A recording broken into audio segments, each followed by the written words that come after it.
I'd like to call the school board meeting for November 3rd, 2015 to order. Please take the roll. Ms. Langford? Here. Ms. Ellsbernd? Here.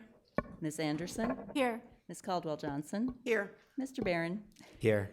Ms. Newcomb? Here. Ms. Bozen? Here. The first item on our agenda is approval of the agenda. May I have a motion and a second to approve the agenda? Move approval. Second.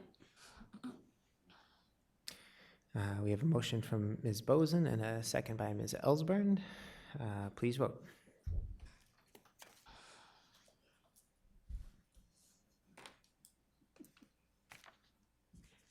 Terry? Terry, yours hasn't taken yet. You vote. Motion passes 7-0. Next item on our agenda is approval of the minutes. May I have a motion and a second to approve the minutes from October 20th, 2015? Move approval. Second.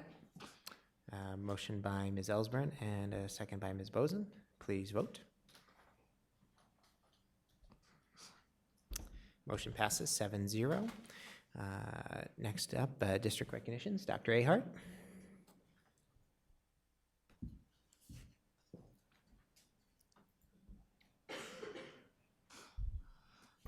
Good evening, Board. I'm pleased to share with you this evening 2 recent honors involving 3 of our high schools.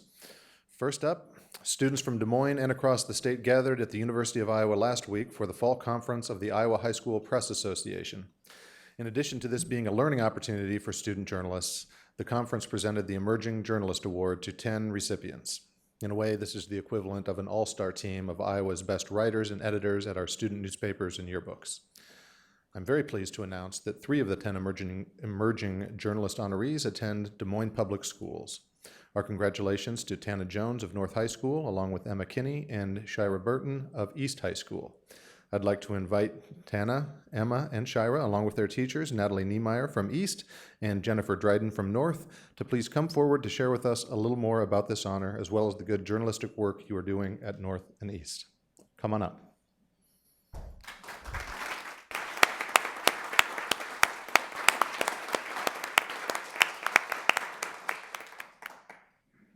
Hi, I'm Jennifer Dryden. I am the advisor over at North High School. Oh, you know what? Let's have you speak up here. They'll all be able to see you, All right, awesome. since this is the board's Oh, meeting. hello, board. I'm Jen. Welcome. You need to come more often. Okay, sweet. All right, let's do it. I'm Jennifer Dryden. I am North High School's journalism advisor, and the Oracle is our newspaper over there. Tana Jones, this is Tana Jones. She's a senior this year. She won one of the top 10 Emerging Journalist Awards, according to the Iowa High School Press Association. And Tana has been a leader since I met her two summers ago at the camp at University of Iowa. Her and I bonded over kind of one of her pieces that she was doing on sports journalism. And our bond has grown since then, and her potential has grown drastically. It's so great to see kind of what she has become as a student journalist, and it's just something very strong. She is our co-editor-in-chief this year, running this newspaper, making those executive decisions, and really becoming a leader. And I think that has a lot to do with her drive, her passion, and then the talent. I think if she would tell you from day one in journalism her freshman year, I don't think she would think that she'd be co-editor-in-chief of her senior year. It was something that potential just, once it came out of her, it just grew. And I think that she has grown so much as a journalist, but also as a person. And we should all be really proud of her at Des Moines Public Schools. So this is Tana.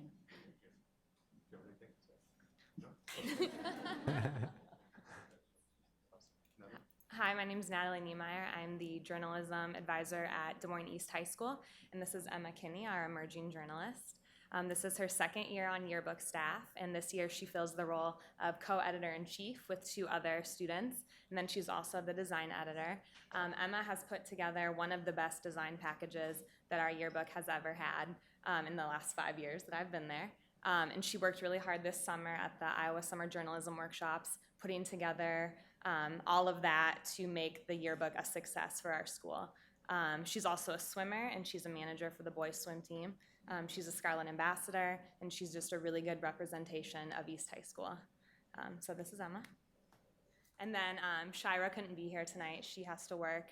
Shira is the editor of The Scroll, our student newspaper. She also went to the summer journalism workshops, and she is an amazing student journalist and just a really, really good kid. So, thank you. You said everything, so.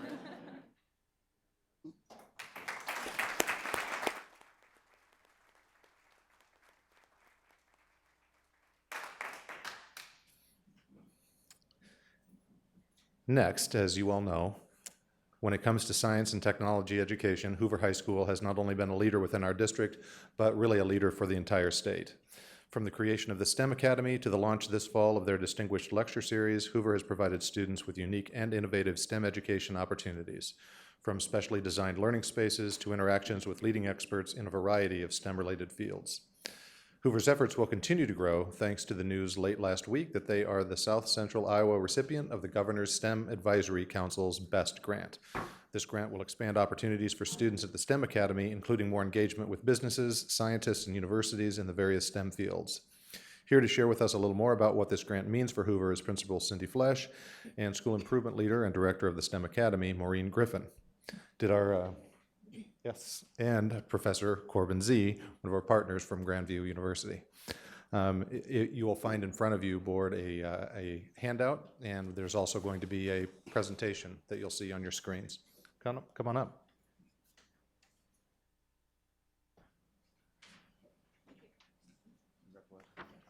Thank you and good evening. This work can't happen if you don't have the right people in place, and the right person is Maureen Griffin, who found out there was some money out there that needed to be spent, and it could be spent in our schools to provide unique opportunities for our students. So I'm going to turn it over to her because she's going to kind of tell you how this journey started and how it benefits our students. So thank you very much. Thanks, Cindy, and good evening, everybody. We're going to play a little game before we get started today, and I'm going to hopefully figure out this good. It's called Hoover STEM by the numbers, okay?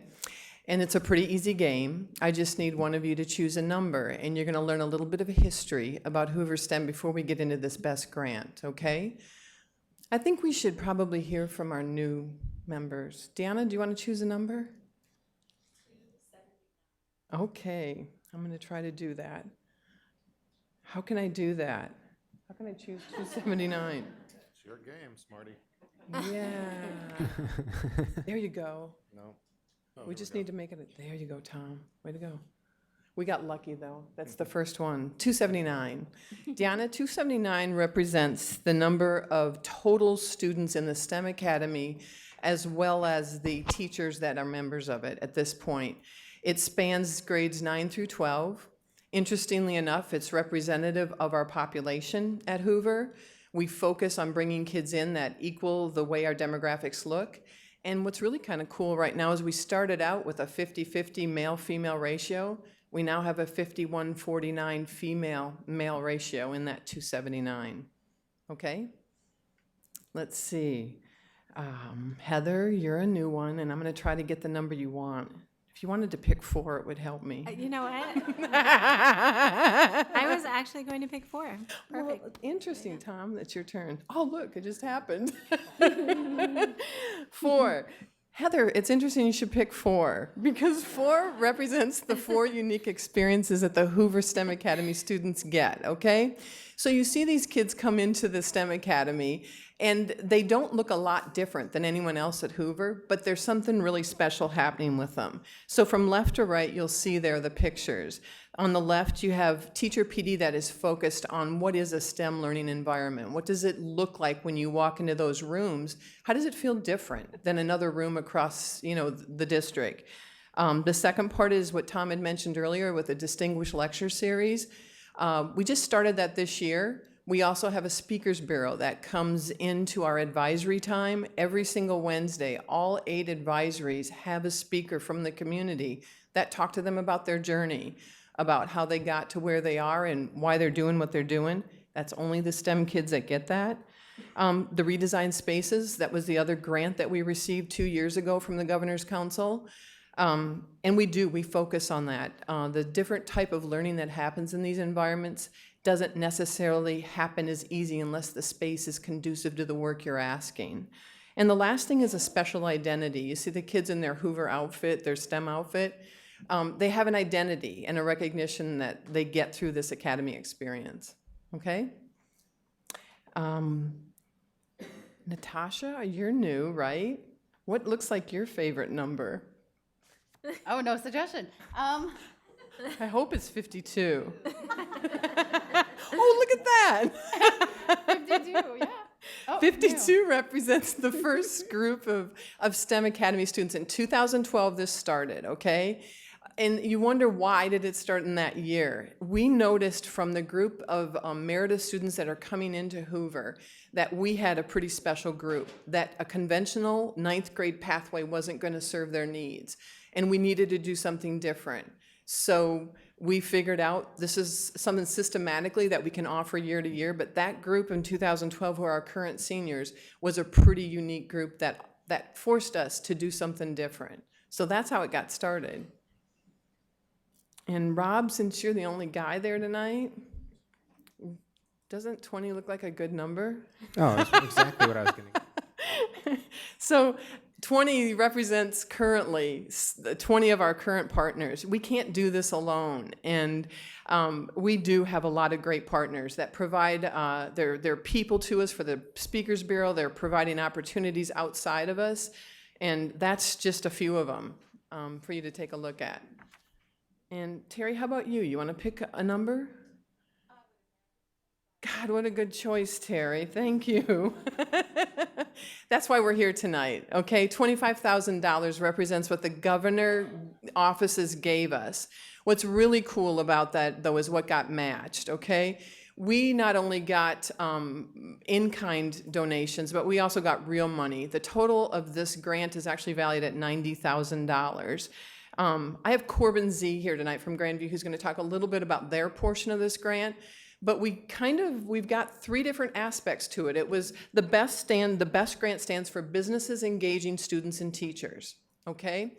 We really felt like we wanted to be able to engage our students in an experience outside of the high school, outside of the conventional classroom. We also knew that that was going to only represent 20 or 25 kids in their senior year that could do it. We still have another 25 or 30 in that senior class that need to be served. And the way that we chose to look at this grant is, so we're going to provide this experience with Grandview and other places where kids can do an internship, but we're also going to redesign the counseling center, where businesses can now come into our counseling center, higher ed can come into our counseling center, and we're becoming a customer service organization. So not only do our kids get an experience outside the building, if your business wants to come in and they know what kind of kid they want, they can talk to us and say, we need to have these kids available for that business during this time, and we'll make it happen. More of a customer service oriented pathway to college than the conventional set up your table at lunch and hope kids stop and talk to you. But what's cool about that is it's not just serving the STEM kids. When you redesign a counseling center, you do it for the whole school. So that whole idea is benefiting all 1,080 kids at Hoover. And our third piece of that is the PD part, helping our teachers continue to stay on top of what we need to. But let's hear from Corbin while he's here, okay? So one of the parts that Grandview University has partnered with Hoover and Marine students is that we provide an opportunity for students to do research. So you see there pictures in the lower corner where you have Nayla and Layla actually collecting water out of the Des Moines River. And so they're spending time coming into our lab at Grandview University and analyzing it.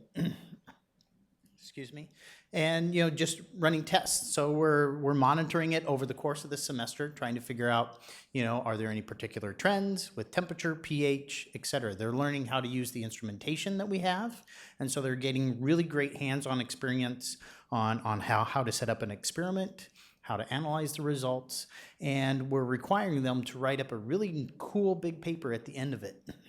So we also see Jonathan. He's a gentleman in the middle. He's in the process right now where we're in the process of engineering a protein. So we're taking a protein that's known, we're mutating it, and we're trying to see what kind of change happens. Is it still the same? Is it better? Is it worse? And we're trying to create a database as we're working with University, UC Davis out in California, trying to create a huge database of all kinds of these results. So he's working with us, trying to characterize a particular protein and see what kind of work happens. So we have this class at Grandview, so they can take this class. It's a research class that they participate in. And it's a college class. They're required to write a paper. And so at the end of it, at the end of the semester, they have feedback from us on what qualifies and what works as a really good research paper, having the criteria that we look for as a research paper. So that's one thing that Grandview has worked with the students as we've been working this semester. I don't know if you have any questions for Corbin or myself. I do. How do the kids qualify to get into the STEM Academy, or So in their- what's yeah. that process? In their 8th grade year, it's involved with the STEM team down at Meredith.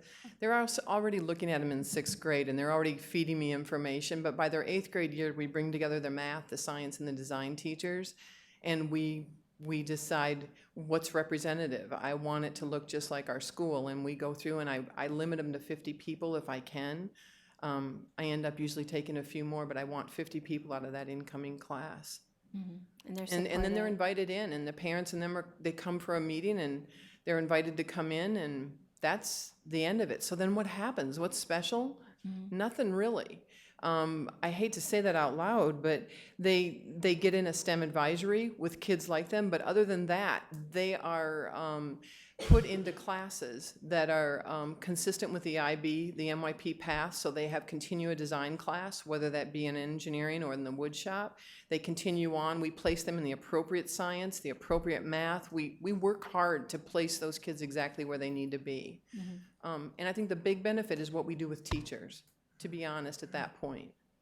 But they do have that advisory experience where the freshmen are seeing speakers every single Wednesday. That's great. Thank you for all your hard You're work. welcome. Oops, sorry. Yeah. Thanks. Thank you. Thank you very much. All right. That concludes our recognitions. There we go. Next item on our agenda is the consent items. We allow any person the opportunity to speak to the board for up to 5 minutes following the presentation of an agenda item. If anyone wishes to speak to an agenda item, please go to the information desk to sign up. Remarks must be germane to the agenda, and we ask that you avoid reference to personalities and character attacks, as those types of comments serve no productive purpose. As a reminder to the board and public, the board shall not engage in discussion or deliberation with the speaker regarding comments made to the agenda items. Discussion and deliberation will remain among board members at the board table, with speakers' comments informing said discussion, deliberation, and determinations as deemed necessary. We appreciate your input. Ms. Anderson, do you have the motion? Yes, I move that the board approve the consent items in accordance with the recommended action for each item on the consent agenda, including bills previously authorized, certified, and approved for payment by the board secretary in the amount of $5,136,403.06, and P-card transactions in the amount of $787,055.78. Thank you. We have a motion by Ms. Anderson, a second by Ms. Caldwell-Johnson. Any discussion? Please. I had a question on the School Improvement Advisory Committee. What are the terms? Is it a one-year term, and will we review Yeah. those in a year, or? Yeah, annual. Okay, all right, thank you very much. Great. And if one other quick question, if someone was interested in serving in a subsequent year, what's the process for advancing their name for consideration? You can just forward it to me or to Wilma Geidel. Okay, great. Yeah, I was kind of wondering how those names, how you went about selecting, I guess, the members of the advisory council. There are requirements that the Chapter 12 of Iowa Code lays out in terms of representing the entire district population, both the student population and the parent population. Where we started was who are folks who are currently serving on district committees, so that they weren't coming in cold. They already had some knowledge with the district. We tried to fill as many seats as we could with those, and then we went to folks who had expressed interest through various other opportunities. For instance, the How the Board workshops. We drew several names from there, and then some of the folks were there are some students and staff as well, and we tried to use those particular seats to fill in any other gaps that we had in terms of our demographics that weren't represented by the other folks. Okay, great, thanks. Any further discussion? Please vote.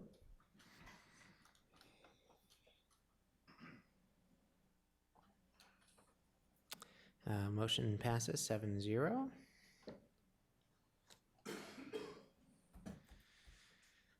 Next item on our agenda is a public hearing. Public hearing for an office addition to Ruby Van Meter School. Public hearing will come to order. Is there anyone wishing to speak to item E1, public hearing for an office addition at Ruby Van Meter School?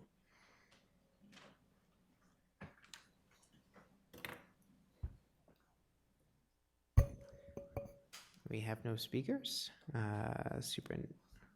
Hearing no one, I'll close the public hearing. Superintendent Ahart, would you please introduce the matter?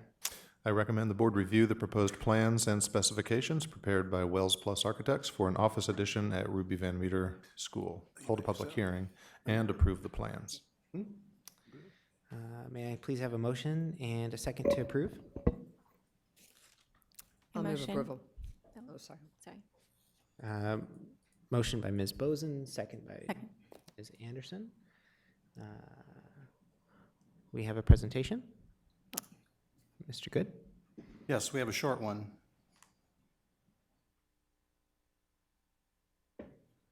Five of you, I believe, reviewed plans for Van Meter back in January, if I remember right. And we had to rebid that project because we were coming in above budget. And so what we're coming back with today is a continuation of some great things that we were able to accomplish at Van Meter this past summer for those very important students that we have at Ruby Van Meter. So this is some of it will be recognized, but I thought maybe we'd go through the whole thing real quickly for the new board members' benefit, so they could see what was coming.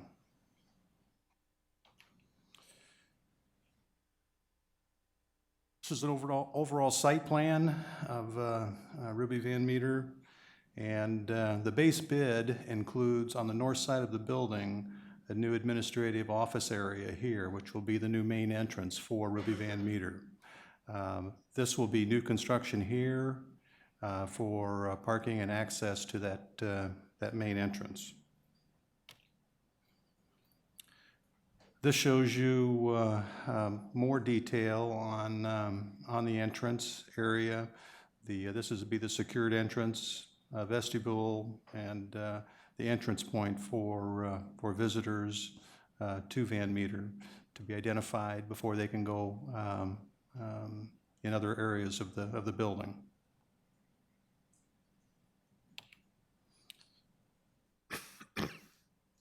You can see here again that this was kind of a mock-up of what that new entrance will look like.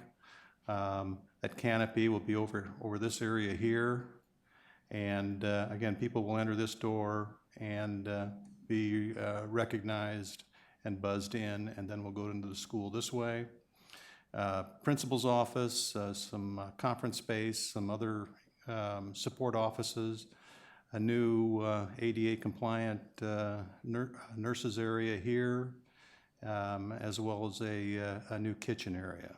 So again, this is the base bid for this particular project. There are two alternates, As some of you remember, we had some representatives of Van Meter here advocating for all things, and the board was very supportive in looking for ways to try and accomplish everything that we could. And we are still on that vein, but we are bidding 2 alternates. One alternate is here, and what that would be, it would be a more formalized connection between these 2 buildings. This is 2 classrooms here. There's an existing canopy here now, but we're looking at enclosing that. I have more details with that in a minute. And then infill area for a library here that will serve our students. This is the main Ruby Van Meter, and this is that classrooms here, and this would be that area that would be enclosed here. Not a lot in there other than a main corridor for connecting students to both places in the building. They are very short of storage space. They've used every nook and cranny for staff and students, and so we're as part of this project, trying to help them out in that particular regard. This is the infill area that showed you earlier. It's right here within the building. Again, this would be a new library and staff and student resource area. This was a slide that we showed with the original presentation, and the bluish items are the ones that we have accomplished this past summer. And I've got to say that there's some really great spaces now for our students there at Van Meter as a result of that. But we're looking to take this a step further with some added security upgrades and creating that front door that we talked about. Timeline, should the board have us go ahead with this, construction would start right after school's out. I'm sure there'll be no snow days, which will give us plenty of days to work. That's what I need, Bill, more pressure. And completion August 15th for the start of school. 20. So with that, there's the project budget for the base bid is 1.225, but again, we're optimistic on being able to do both alternates. So barring the unforeseen, which has happened, we hope to be there. So if there's any questions on that one? Any questions? I don't really have a question. Just the difference that the remodeling has made for that school is incredible, because I went the day they opened. It's phenomenal, the improvements when you saw the before and when you see what's been happening for these very special students. So I think that I have to applaud what they've done in the work. So it'd be great to be able to get all this done for them. Yeah, and I would just add the very unique lighting systems for the classrooms. I think it's the only school in the nation that all the classrooms have this unique lighting. So I would invite you to look at that. I think that's the thing that the teachers are most enthused about, was the flexibility that they had in that particular regard. Fantastic. With no more comments, we have a motion and a second. Please vote.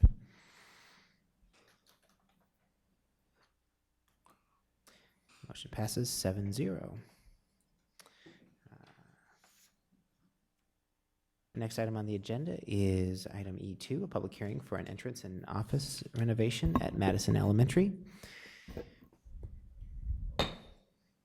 Public hearing will come to order. Is anyone wishing to speak to item E2, public hearing for an entrance and office renovation at Madison Elementary? Seeing no one, we'll call the public hearing to close.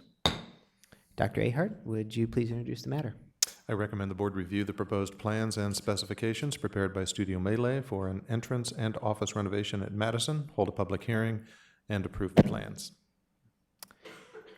Do I have a motion? So moved. Motion by Ms. Caldwell-Johnson, second by Ms. Bozen. I have a sneaking suspicion we have a presentation lined up. Mr. Good? Thank you for being so observant.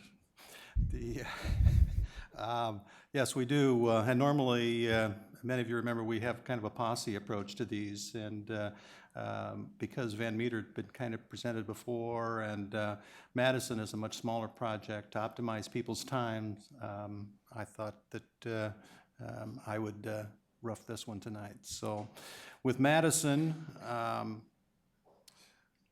it's a simple but no less important project for our school district and the Madison community.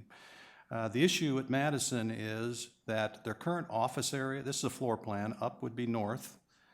This is the current office area here, as you can see, as was traditionally done with buildings of the vintage that we have. The offices are buried in the middle of the building. And so this planned project was to move the offices to this classroom here, and this would become the entrance, and I'll show you more about details on how those areas would change. This is a little confusing because there's a break point here on the two different spaces. This is the current office area and how it'll be reinvented. Be a much larger nurses area, ADA compliant, and a much needed conference space for the school, as well as some office space. This is that main entrance, again with a controlled access to a reception area and principal's office and another support office. Again, parents, volunteers, visitors to Madison, this would be the entry point to be recognized to get out and go into the school. Again, construction would start after school is over in June, and we again looking for an August completion. Project budget on this one is $300,000, and this is another designated year one project of our statewide penny 5-year plan. Any questions? No, we have a motion and a second. Please vote.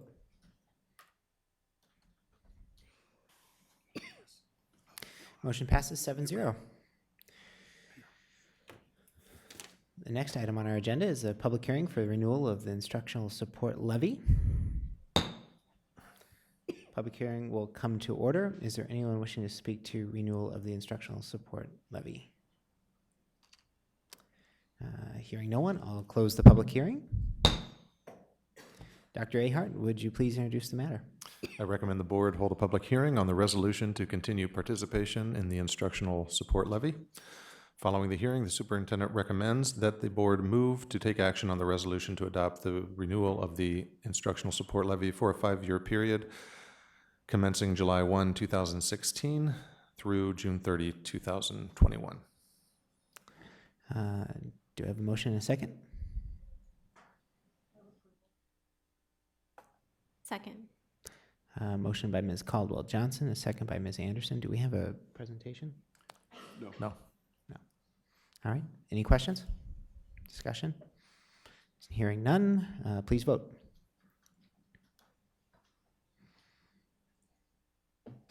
Okay, motion passes 7-0.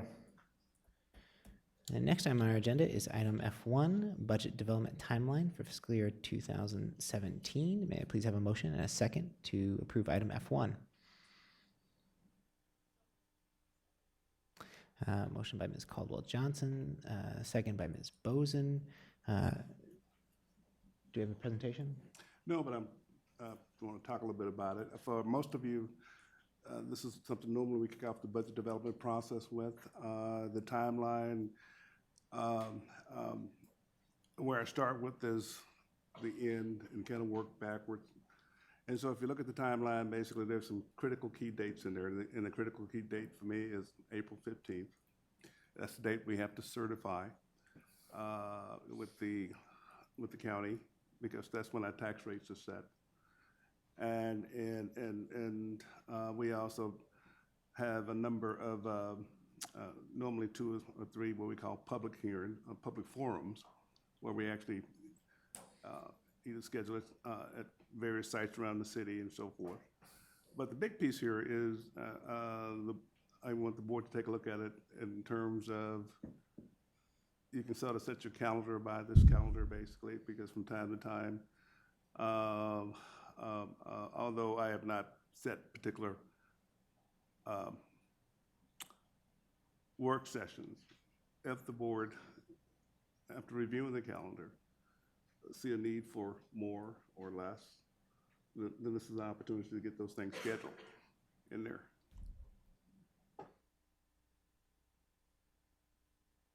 Any discussion, questions? Ms. Caldwell-Johnson? So I'm looking at the schedule, and we'll be reviewing parameters tonight, and then adopting them on the 17th. And then it looks like the Citizens Budget Advisory Committee will start working in November. And the next opportunity for the board is December, is that correct? Right. Budget development? Right. Okay. And then you're suggesting that if there's a need for additional work sessions, that this would be the time that we should identify those, or? Or actually, if you look at, because I think we have a number of dates in where One it in says each simply month. to be done, to be done. Right, And so if you don't necessarily have to say, I want to do it on this particular date, but you have the flexibility built into the schedule. okay. What is there, one build in each month? Yeah. Yeah, what we wanted to do was just kind of give everybody an overview of here's what we have to have done by when, and here are opportunities that most of which already exist in our schedule somewhere but are not designated. So that's kind of our starting point. So, whatever the board's pleasure is in adding more time or assigning currently unassigned time that's reflected on this calendar, we can certainly do that. I don't know that this is the time that we want to parse through all that, but at least there's a sort of a frame around the budget development timeline. And I guess my only other question is, when will we have sort of our board primer on school finance and/or budget to sort of help the new board members to not only understand the financial requirements that we have as a district, but also the overall budgeting process? When do we anticipate that will take place? Actually, I was thinking that potentially that should take place, at the next board meeting, basically. As a work session, or we can do it, from this particular, because at that particular point in time, we're gonna be talking about the Okay. parameters. I'm just trying to get it all sorted out in my head, so Okay. sorry for all the questions, but I just wanted to No. make sure I understood where we were heading. Thank you. Any further discussion? Ms. Newcomb? Yeah, I just, at the very end of the budget timeline, when we have the public forums here, I know there's, special board meeting if necessary. Would this be, since not having been through this process before, enough time to really take in the public input presented? I know there's a number of times previously too Right. provided. Actually, we have what I call a citizen budget group, basically, and there's 16 members on there that represent all corners of the community. Some are former board candidates from the last election that opted to sign on to this. And then we also have in those public forums, after we get what we call a working document, that's when we take the show on the road. And we normally schedule 2 of those. Could be more, but normally schedule 2 of those. And then from there, it comes back, and the board actually itself holds a formalized public hearing. So forth. Yeah, I see that. I'm just wondering if we I know from experience from. Yeah, board members, there's not usually, enough time to really. that's usually way more than enough time, because we get a total of about 8 people, including board members, showing up at these. It seems like no matter what we Bill, Howard, try. and me at one public forum, Yeah, and Thomas. It really will, quite a, can I speak? Go ahead. Sorry. It really depends on how the budget lays out.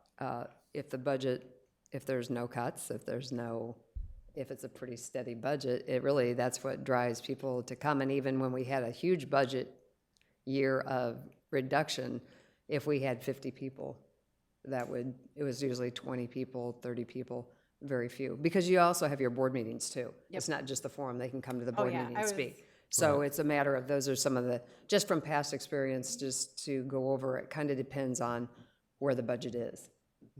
Will determine on in participation by people. Ms. Langford?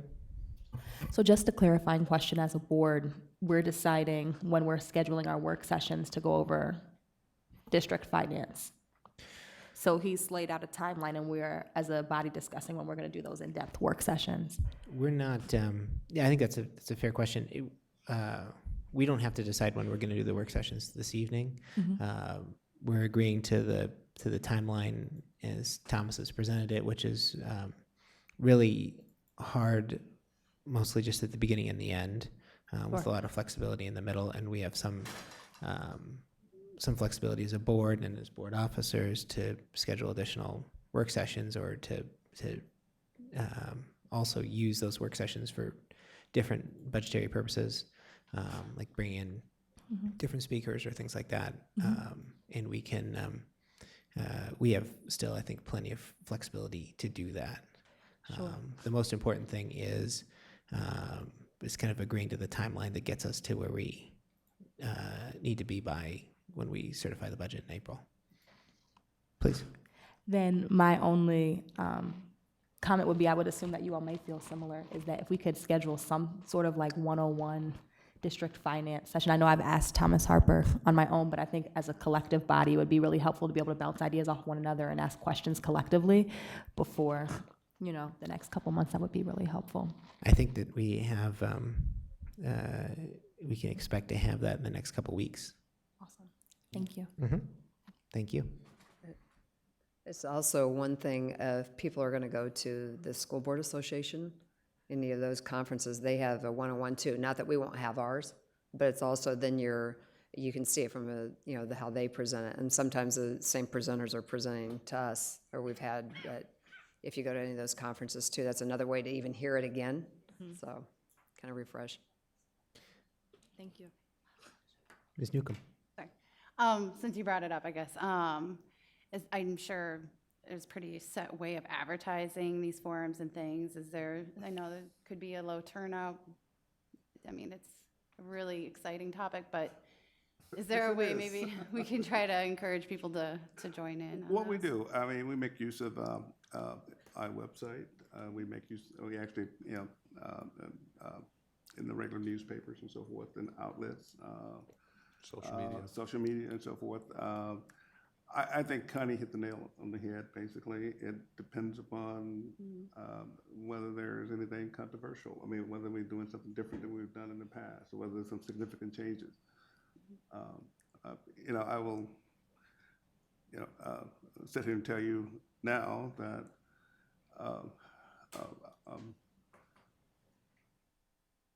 that from my position, that probably won't be much of that. I mean, if I can manage it correctly, it'll be the most monotonous and boring thing that you ever sit through.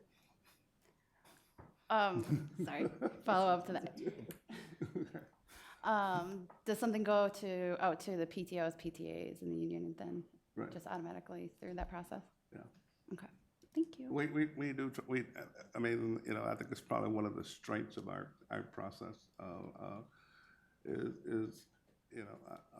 We encourage people to actually participate, because technically it's it's the community's budget. It's not, I'm just a person who helped compile it. Any further discussion? We have a motion and a second on the floor. Please vote.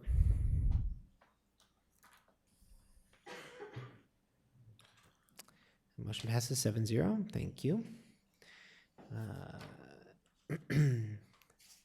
Next item on the agenda is item F2, fiscal year 2017 budget parameters. We do have one request to address the board. Andrew Rasmussen.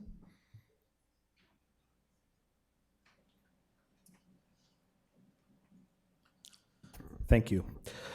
As you move forward in this process, I would strongly urge the current board to question and reconsider the management limitation in regards to a 15% solvency ratio. This is well above what many groups recommend as a needed amount and ends up taking money off the table that might be spent on students in classrooms. Today's students will not benefit from money that is put aside. Ask the question, how much money could we add to our budget to spend on kids if we lowered our solvency ratio to even 10% from 15%. So I ask that you consider that option as you move forward in this process. Thank you. Thank you. Do we have a, this is an informational item. Do we have a presentation or comment? No, all I'm doing tonight basically is bringing you what we propose as parameters. We also provided what the parameters have been in the past. Tonight, we're not asking for you to approve these. This is just for your review and discussion. And then asking either to actually approve them on the next board meeting. Thank you. Any question, discussion? Ms. Caldwell-Johnson? I had a couple of thoughts as I was looking through the parameters. We've been, I think, over the years pretty consistent with having certain parameters just around the management limitations and other things relative to the district's fiscal health. However, we also have attempted through the parameters to also lift up some very specific areas where we believe that we need to invest our resources to increase the likelihood of increased student achievement. And one of the things that I would like to propose for my board colleagues this year is to identify a parameter that focuses our efforts and really begins to lift up the needs of parent engagement in a way that I think allows us to direct some very specific resources towards that, and hopefully will allow us to increase the likelihood that parents will be engaged, but more importantly, using that engagement tool also as a means of increasing student achievement. So I would like for us to consider a parameter focused on parent engagement, or just engagement maybe in general, in a way that I don't know that we have in the past. So I'd like to put that on the table for consideration by my colleagues. Ms. Boson? I think that's a good idea because it's really an adult engagement. It's like whoever's supporting that child, and if we can help with resources to help get them better informed on what they need to do too, because they are the greatest teacher, that, you know, they're a great asset. So I have no problem. I think we've talked about that in the past, of having some mechanism to have a parent participation or someone involved. I think we do have someone that's doing more of that, but a more purposeful, or even maybe concentrating, saying that is a priority. To what degree that is, maybe you start smaller to see how you do it and then see how that works. But I think would agree that would be worthwhile to consider. Any further discussion? I also agree with that, just attending the DMEA community outreach night the other night. It was nice to connect with parents and students and teachers. So it's kind of that triangle of people that all make up a school and make it successful. So I think it's very worthwhile, and I would even add maybe some kind of a more student engagement, I guess, as well as student voice.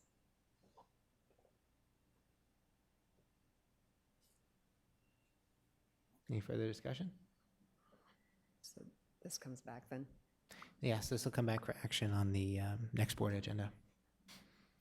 So I guess the only other question that I would have is, after everyone has looked through it, is everybody comfortable with all of the parameters that are included in the document. I have to assume that silence is affirmation in this case, but Right. I have to assume that we're comfortable with everything that's been presented before us for consideration, because this really sets out the frame for how we go about identifying priorities and how we go about undertaking the budget process. And it's the document that really gives staff guidance around how they begin to implement these priorities and parameters and what they bring back to us in the formal budget document. Now, I was just gonna say that, ask the question, since this does come back for action next time, if we're taking under consideration the additional parameters, are we going to see those on the next document, or are we going to have some further? Well, actually, I'd like to offer what I think we did the past 2 years. We brought forward what the prior year's parameters were and had a brief discussion, much like we're having now. So I've made notes that Terry and Connie and Heather have made in regards to this. So what I thought I would do is take last year's document, modify it per the feedback that I've gotten tonight, get that out to you all in very short order. And if folks have more items that they would like to add or other modifications or edits that they want to make from the document that I send out, to forward those to me, I'll create a new revised document, and then we'll have something that includes whatever input has been received. So you would get that, I guess, in about a week's time with the next board agenda. So at least we have an opportunity to do a little bit more development, incorporate the ideas that were brought up this evening. So we're a little bit further along when you consider it. There's nothing to say that we couldn't modify it again at the board table prior to its approval. But to give folks a chance, particularly our new members, to spend a little more time considering what the current parameters are, and be a little more thoughtful about what other input they want to get, that would be something that I would offer. Thank you. Makes sense.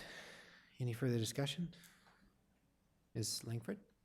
So just for clarification purposes, so this is a document that we may be revising and looking at again next week. Excuse me, my allergies just surfaced. But so we're looking at this document, you're going to send us, we can send you revisions and thoughts that we have, and you're going to bring that back to the next board meeting, and we'll continue to discuss this. Correct.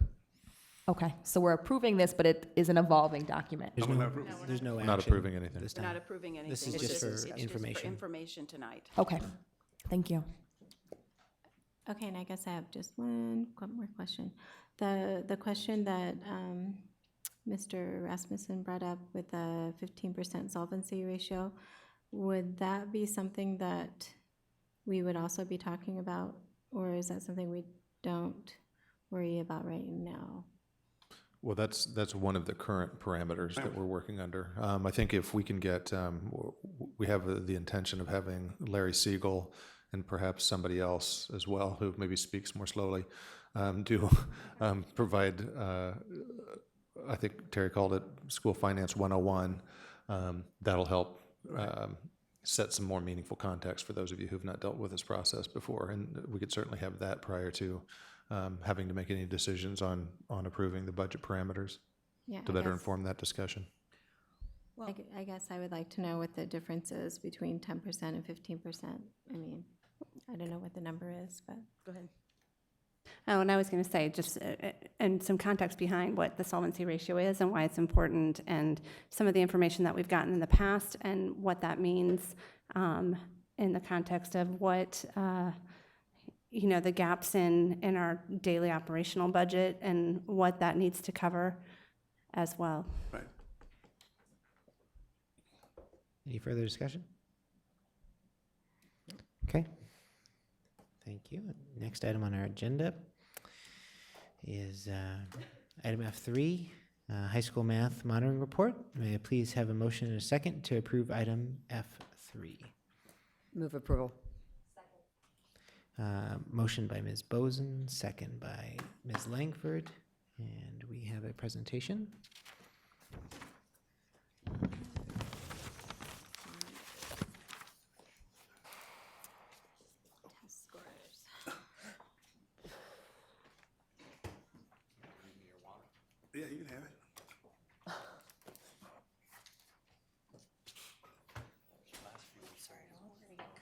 so I can share your screen. Okay. Share. Good evening, board. We're back. Well, I'm Noelle Tickey. I'm Executive Director of Teaching and Learning, and with me I have Christy Donald, who is on my team and serves as our Secondary Mathematics Coordinator, and I believe you know Tim Schott. He's also our Executive Director for Secondary Schools. So we are here tonight to present our current state in regard to high school mathematics. Again, it's gonna feel very familiar to you. We're being intentional about keeping the format the same so that we can focus our discussions on student learning and not the logistics of the report. We are going to, we wanna get through the data and we wanna show you kind of what our plans are, but we really want to maybe shorten the tail end of our presentation to save room for, I think, the really important voices that are here tonight in regard to the instructional framework. So because that continues to boil up as a key action step for us in all areas of our content, not just mathematics, we want to take tonight to build your understanding on what's actually happening with that instructional framework. And it really starts to answer the question of how do we systematically improve instruction that all kids receive, and how do we own that as a system? It's not solely the responsibility of our teachers to improve instruction. It's all of our responsibility. So we really want to save some time to get to that very important topic. So again, this report is built on the KPIs that have been determined by the board. You'll see Iowa assessments, and we'll talk about percent proficient, and that's the percent of students who score at or above the established cut score, as well as typical growth is the amount the average student increases in standard score points from year to year. Here are the KPIs that have been requested by the board. That's at the beginning of the report, and then the tail end of the report is more specific demographic data around these KPIs. So we'll be looking at the percent of students completing Algebra 1 with a C or higher by the end of 9th grade. Just to clarify, this includes all students, even students on an accelerated path who perhaps complete Algebra 1 in 8th grade. So this is all students by end of 9th grade. Percent of students meeting ACT college readiness benchmark in grade 11, the percent of students proficient on the state accountability test, and that's collapse data, grades 9 through 11, and the percent of students making or exceeding typical growth, again, on our Iowa assessments. At this time, I'll turn it over to Tim to talk about the data. Good evening, board. We'll just get right into it. Your first graph should be the percent completing Algebra 1 with a C or higher by the end of 9th grade. And if you'll notice there, the trend is a downward trend the last 3 years. The next graph is about ACT, percent meeting college readiness benchmark. And you'll see that that trend is moving upward. The third slide is percent proficient. And you'll see actually 4 years of data there with an upward trend. Specifically, that gap between 13 and 14, and then the last 2 years, 14 and 15 being the same assessment.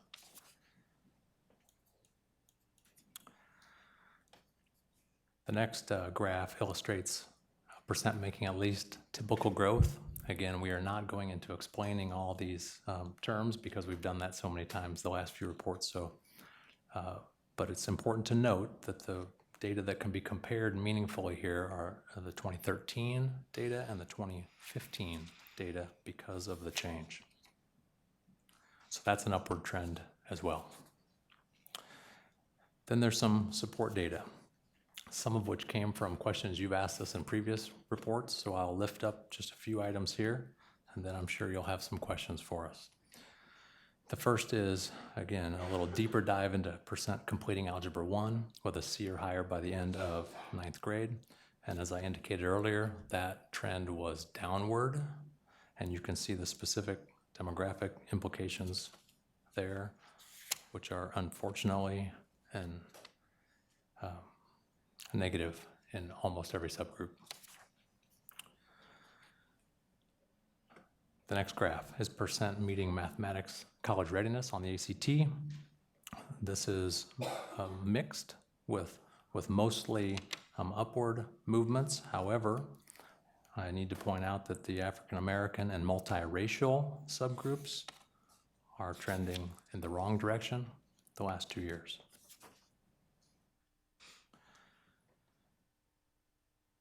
The next graph, mathematics percent proficient trend by subgroup.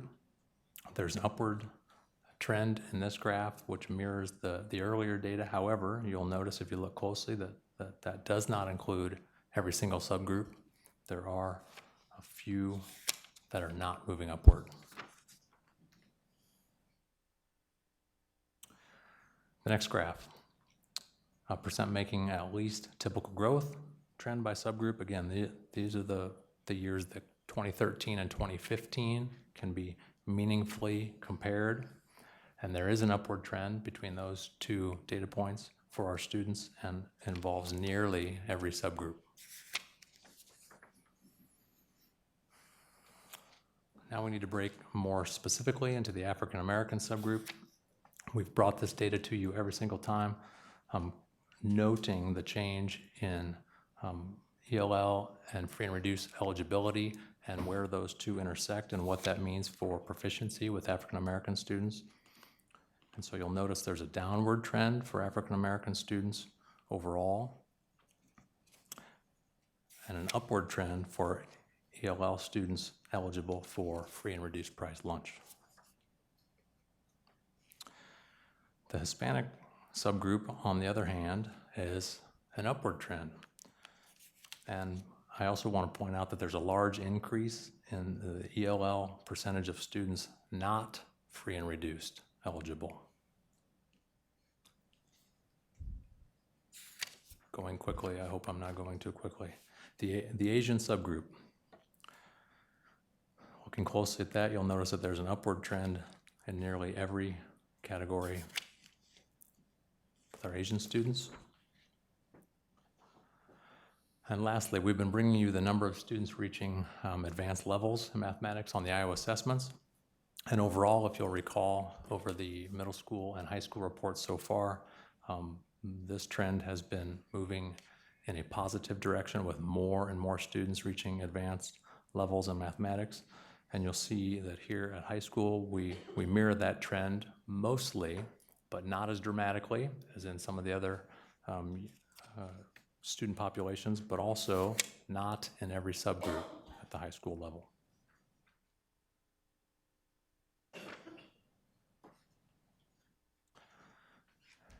And for a little response to the data information, I'll turn it over to Christy.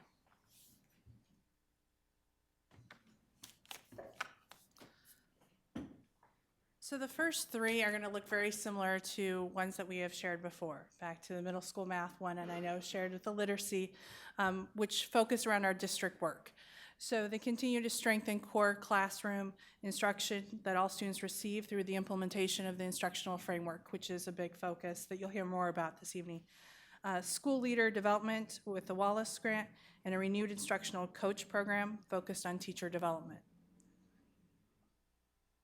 And then also, of course, our work with full implementation of standards reference grading in grades 9 through 10 with a strong emphasis on rigor increasing. There's some specific work that we have been working on in math with our special ed department and our ELL department with a collaboration on how we can really focus our instruction for students in those populations. So you received a board handout tonight that I'm going to refer to, hopefully, that looks like this. Maybe? It's an attachment on board docs. You should be able to call it up. Just a moment. No problem.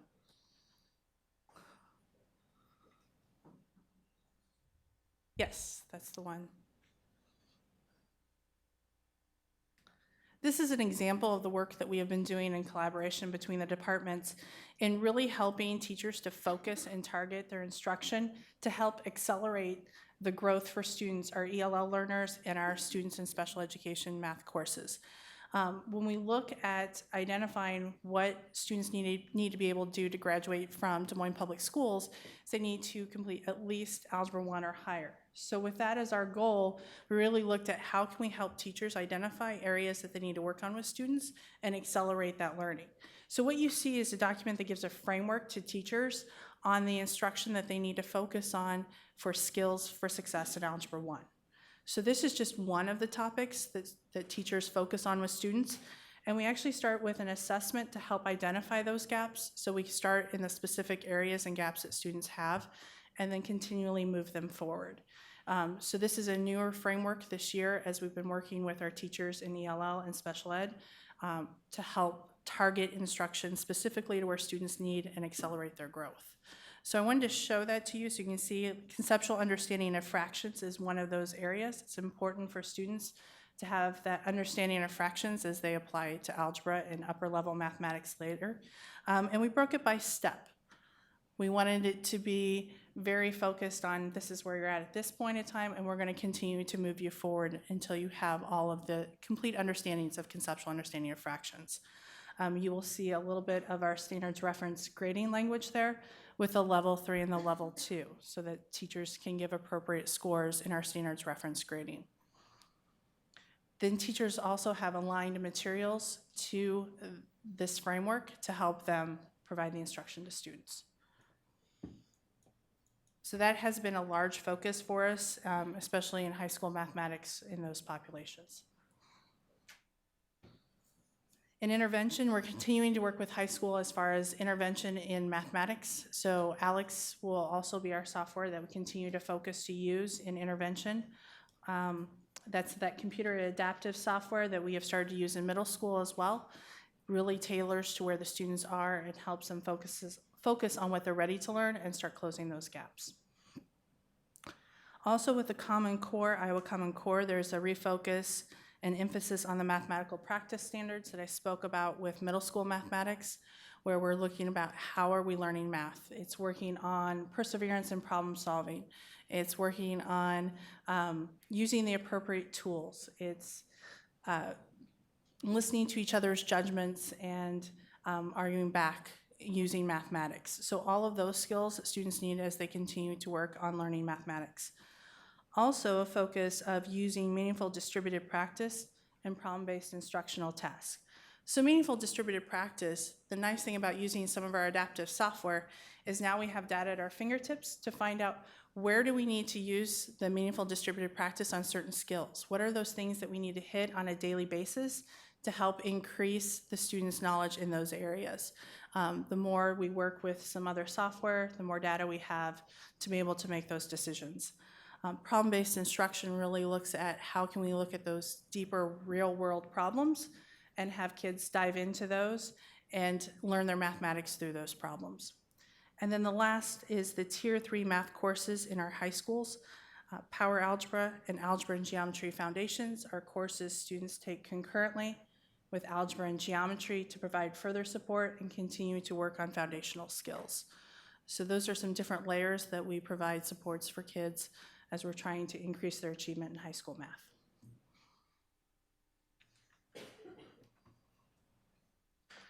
Questions? Thank you. Are there any questions from the board? Ms. Langford.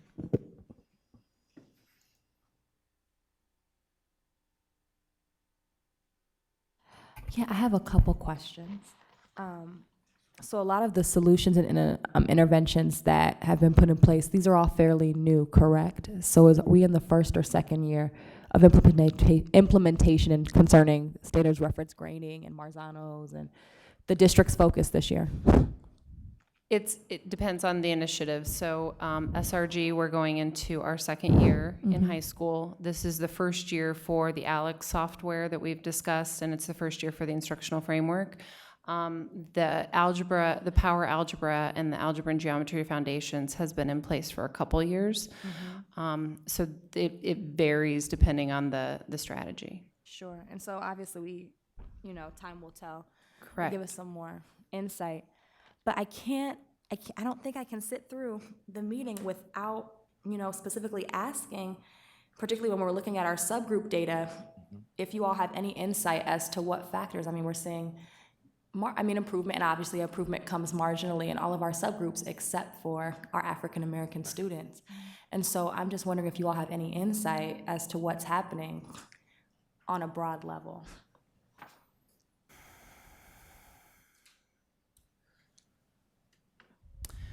We don't have any specific insights as to why that particular population isn't responding to the mathematics support that is or isn't being provided.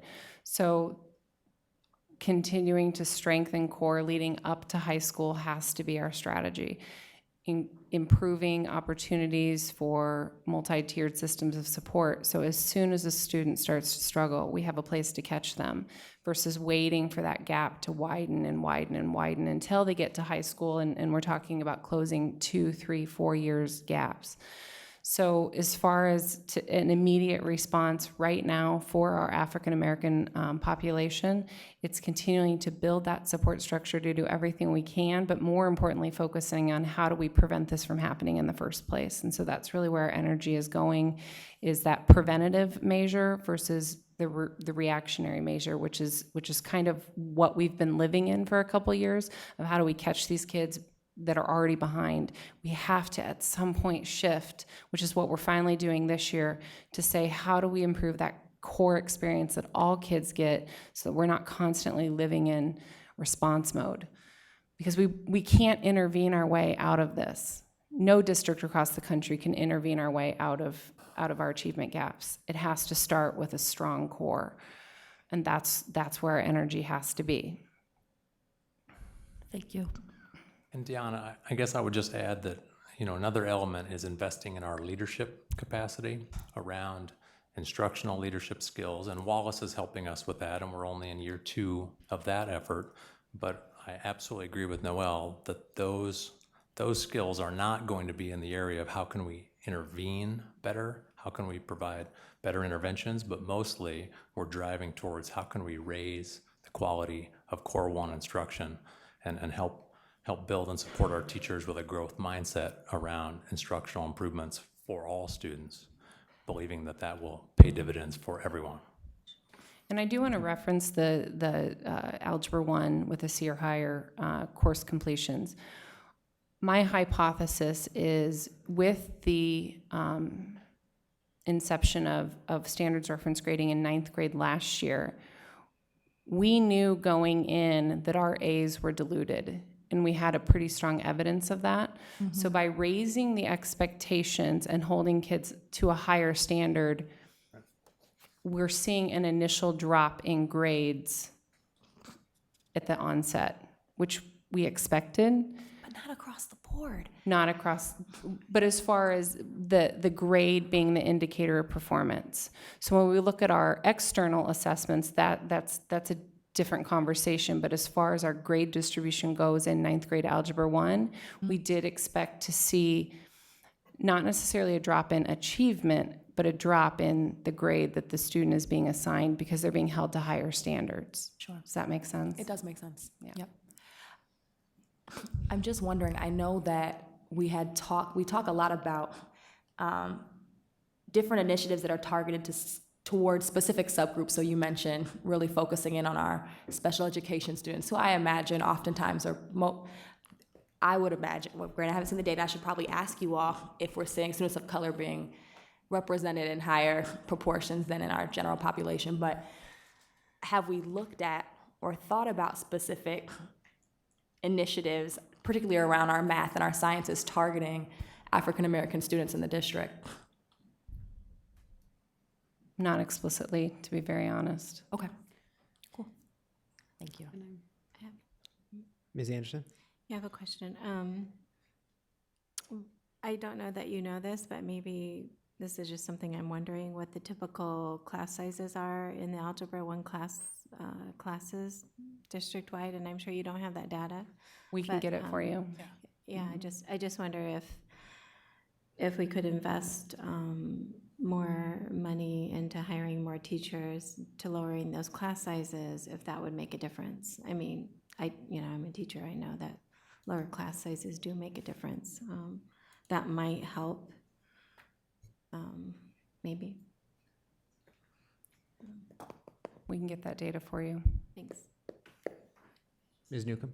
Okay, sorry, I'm gonna try to remember what I was gonna say. One thing I know, like, there's a multicultural educational program that does focus on STEM for minorities in Des Moines. They've expanded outside the state, so that may be one program to kind of look into, because they do work in schools. You say we worked on all this stuff, and I was just kind of curious as to, like, particularly the document, the additional document, how that was developed, but also when getting the feedback, because, you know, over the years, talking to the students and the parents, is there any, in the teachers, about the feedback of what's happening in the classrooms and how parents, students, and teachers could get more support? Has that been looked at into when you're doing these intervention programs? So is your question around the curriculum process and documents, or is the question around interventions specifically? Actually, all of it, really. Especially since we know the students are declining.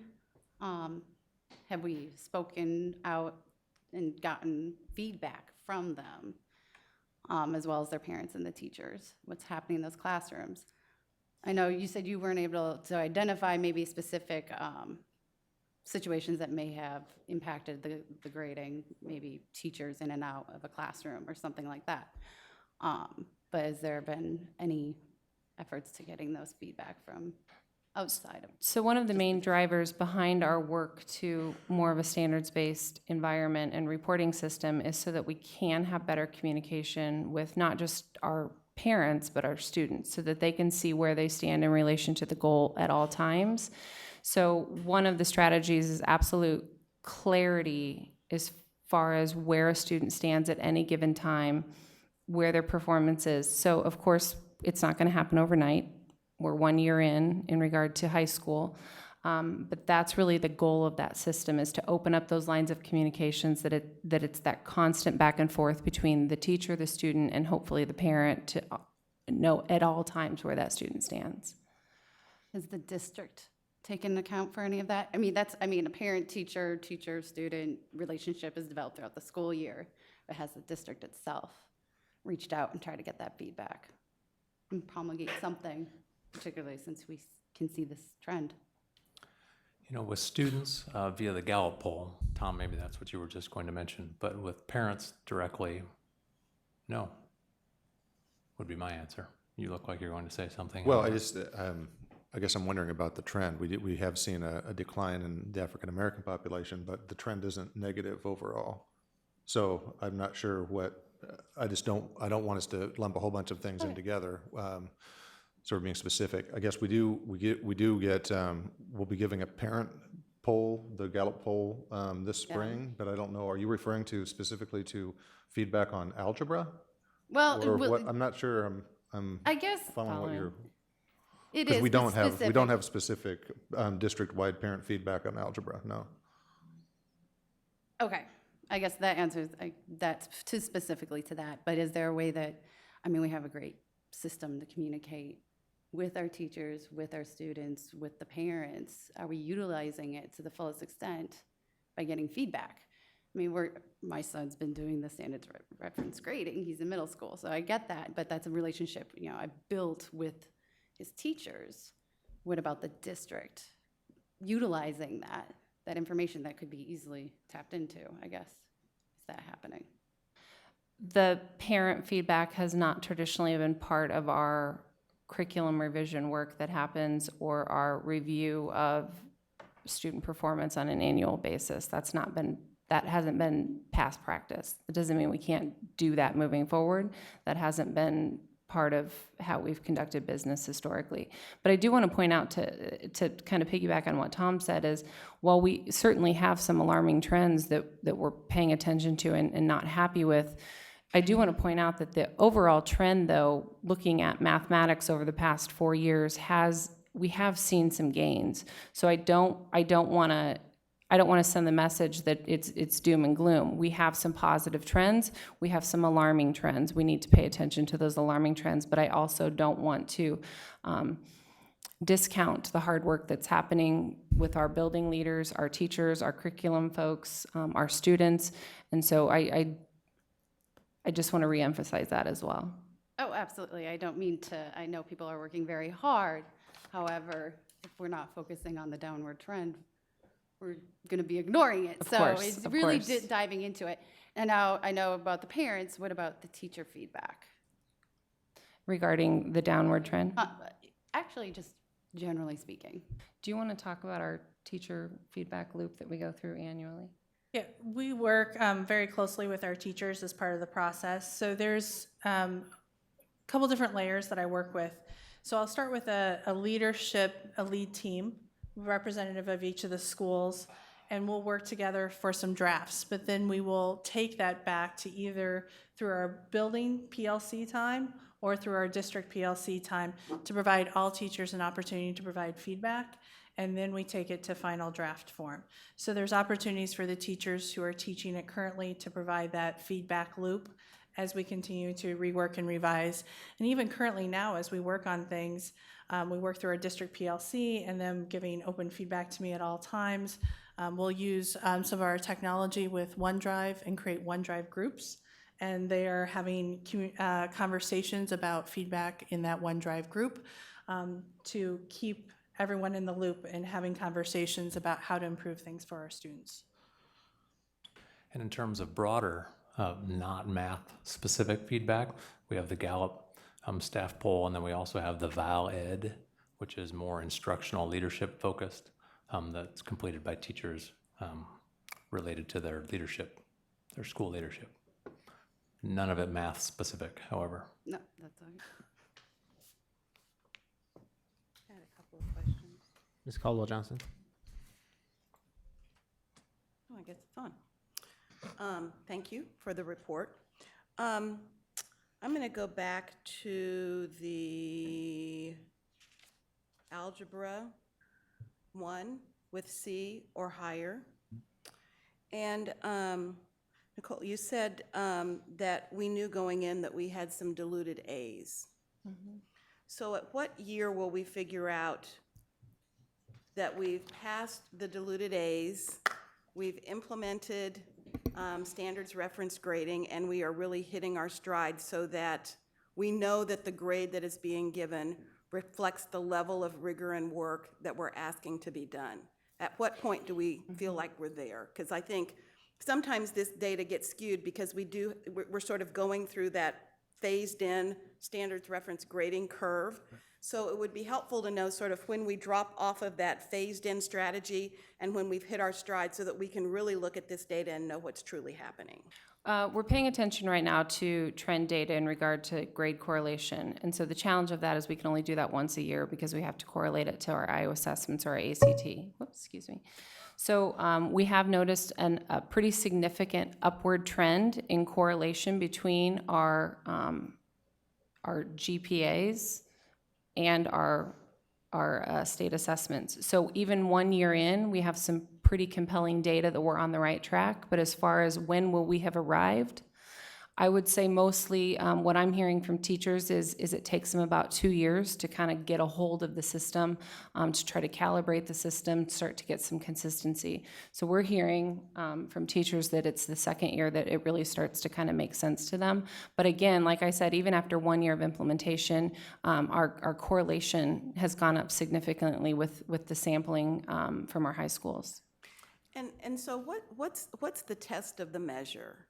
I mean, how do we know, once we've implemented standards reference grading, that it's being applied the way it should be across the district, as opposed to having sort of, this building implementing it, but again, not doing it in a way that helps us to truly compare grade here versus grade there? Well, as far as or grade, I should say. As far as implementation goes, we've developed several tools that really break down the practices within SRG. So teachers can, and administrators can sit down and self-assess where they are on these various practices, and they all come with a corresponding rubric so that we can start to really refine the practices within the practice, right? And so that's ongoing. We've actually just recently pulled our middle school leaders back together and said, we still have a lot of variance here, so we're going to come back together and we're going to continue to work on this. So that there's some very specific supports in place to address that implementation. But again, as far as looking at the hard numbers, that's how we know if we're getting better of those correlation studies.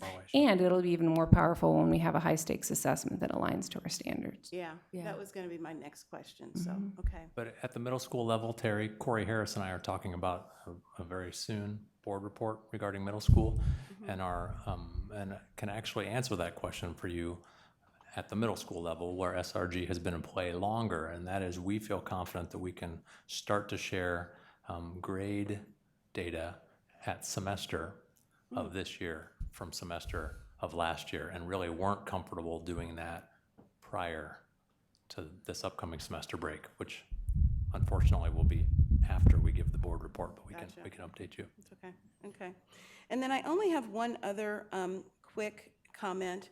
And again, not meant to be critical, just an observation on my part. But I sometimes feel like when we get to the responses to the data, we sort of have this broad swath across everybody and sort of look at it more at a micro level, sort of a one-size-fits-all versus sort of the drill down, okay, now that we know this, what are the interventions and what are the keys that we need to address some of the challenges in the subpopulation, similar to what Ms. Langford said.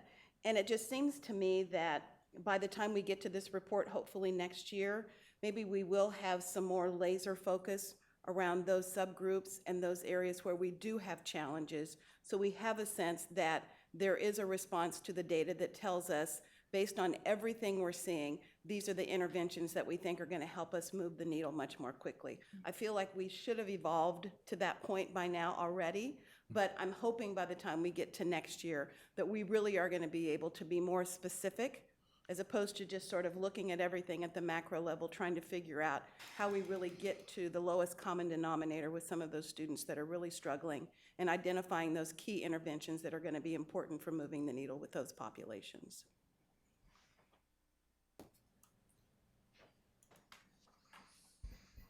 Ms. Anderson? Yeah, I agree with Terry, and with the SRG, how are you supporting teachers with the extra amount of homework and just all that? So if a student doesn't get a certain grade, then they have all these different interventions and different things that the teacher can work on them with. That's my understanding. How are the teachers being supported with all of the extra homework and quizzes that they need to correct and get into the grade book at on a certain date? It seems like a lot of, I mean, I'm not saying that it's not worth it, and I'm just saying, how can they manage the extra load potentially? I think it's actually not extra. Really? And I'll let Noelle illustrate. Okay.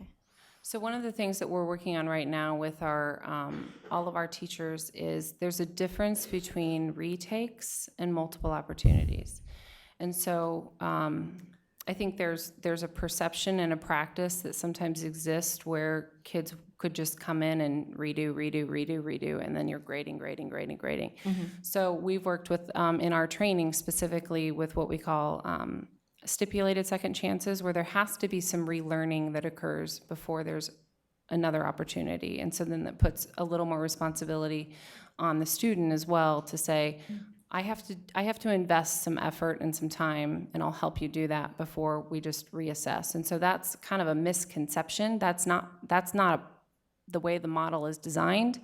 And so that redo, regrade, that actually isn't the way the model is set up. It should be that students have multiple opportunities to demonstrate that standard in a variety of ways. So even if they didn't get it this time, there's another opportunity coming around that a student can take advantage of, and a teacher.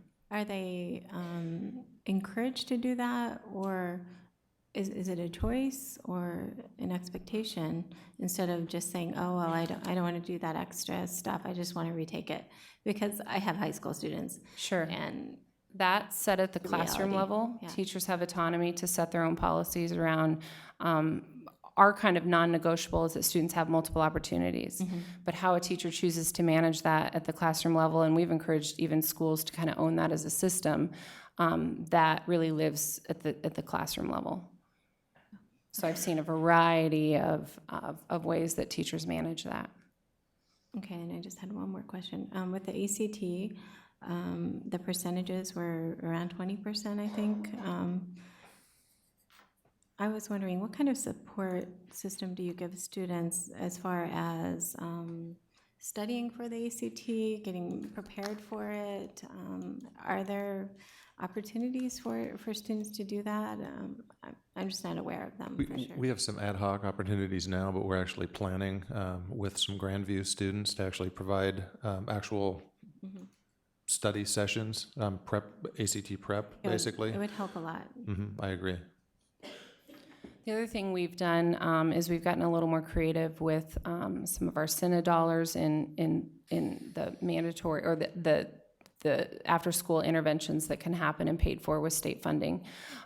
So we've actually added ACT prep to the approved list, knowing that after-school tutoring may not appeal to that student, but an opportunity to engage in ACT prep with some software that's research-based is now an option for a lot more students. Thank you. Any further comment, question? When you talk about the completion of algebra of the ninth graders, we've increased the number of students Correct. to take. What is the criteria if you opt in, opt out? Well, nobody gets to opt out. So everybody's in. Everyone, it's a graduation requirement. That's what I thought. But as far as ninth grade, it's all, because to increase it, it was because we had more students, or was it because? We talked about that, and Tim and I said we needed to dig into that further, because Yeah. we looked at that trend and we were kind of scratching our heads as to why that was. Yeah, So when that- you made that note that it was like 121, was it just more kids in ninth Right. grade, or was it? Right. So we were taking, in comparison to, we've made that a requirement for quite a while, right? Yes, that's been in place for a long But time. but the numbers there, though, include those who have successfully completed with C or higher at 8th grade, correct? Correct. Yeah, For so I 8th think grade, that's, Okay. that's likely where the increase is coming from, because we're not just counting, for instance, in this data, we're not just counting freshmen grade. from spring So it's of like 15. We're whoever's also taken it. counting students who may have taken it in 8th grade. In an accelerated pathway. Yeah. Okay. And so if we have more kids taking Algebra 1 at 8th grade, we could also expect that we have more students, a higher percentage of the remaining students taking Algebra 1 at 9th grade, because not all students were taking Algebra 1 at 9th grade. Correct. Right, Because that's they right. weren't, they didn't, Great question. I have no further comment. I have one comment to make. I want to thank the three of you for sitting up here and doing this presentation, and Noel and Tim especially for repeatedly coming up and presenting to us on these monitoring reports. This is our first time through this process. It's the first time we've asked for this data. There have been numerous occasions where you all have noted that thinking about it from this frame has caused you to look at things a little bit differently, which is entirely the purpose of these monitoring reports. I don't think that we'll have the highest expectations of our students and our educators and our staff. We don't all expect perfection every single day, and I appreciate the willingness to sit up here and talk to us about where we're not meeting our expectations and what we're trying to do to fix that. That's exactly the purpose of these monitoring reports. Whether your office is in a classroom or in an administration building, I know, and this board expects, but I feel pretty confident that helping our kids, and I know you see them as your kids too. Some of them actually are your kids. That's right. Reach their highest potential every single day is truly important. So Thank you. We have a motion and a second on the floor. Please vote.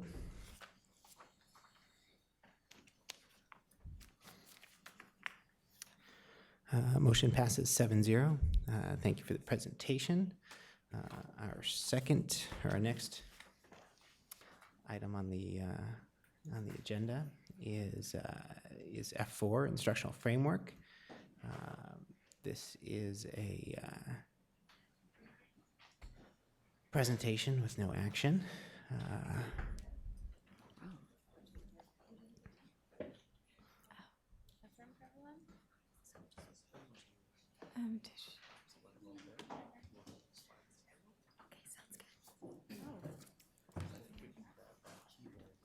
Yeah, we can. Are we able to see them?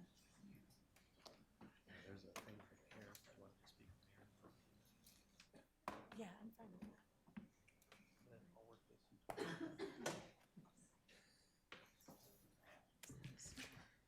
That should work. Welcome. Well, thank you. Thank you very much. First of all, I would like to thank and just extend how honored we are to have 4 guests with us tonight. We have some wonderful teachers and teachers leaders with us. Jessie Wells, who's a 5th grade teacher at Oak Park. Ashley in Tonkalsi. They kindly refer to her as Miss I at Oak Park. She's a TLC instructional coach. Liz Davis, a special education teacher at Weeks Middle School, and Beth Okowitz, TLC instructional coach at Weeks as well. I always like to open with our mission because this is our work. And Jerry, what's your name? Oh, yes. I'm Jerry Moritz. I am the Director of Teacher Development. And I'm Mike Lord, Elementary Director. Thank you. Thank you. You're welcome. Our mission statement states that Des Moines Public Schools exist so that our graduates have the knowledge, skills, and abilities to be successful at the next stage of our lives. And we carry this forward in our mission statement because our mission is becoming a model of urban education in the United States. So this brings us to the essential question: how do we systemically improve instruction that all students receive? Well, we cannot only read and recite our mission and vision statement.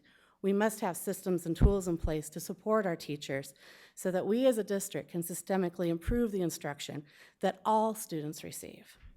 This is ensuring that every student in every classroom is receiving high-quality instruction so that they can truly possess the knowledge, skills, and ability to be successful at their next stage of their lives. We were very pleased to come up and have this opportunity to present on the instructional framework. We felt this quote was very powerful in what it says and really roots in our work with the instructional framework being research-based. And with it being supportive of teachers through feedback for success as we work toward placing students squarely at the center of our classrooms.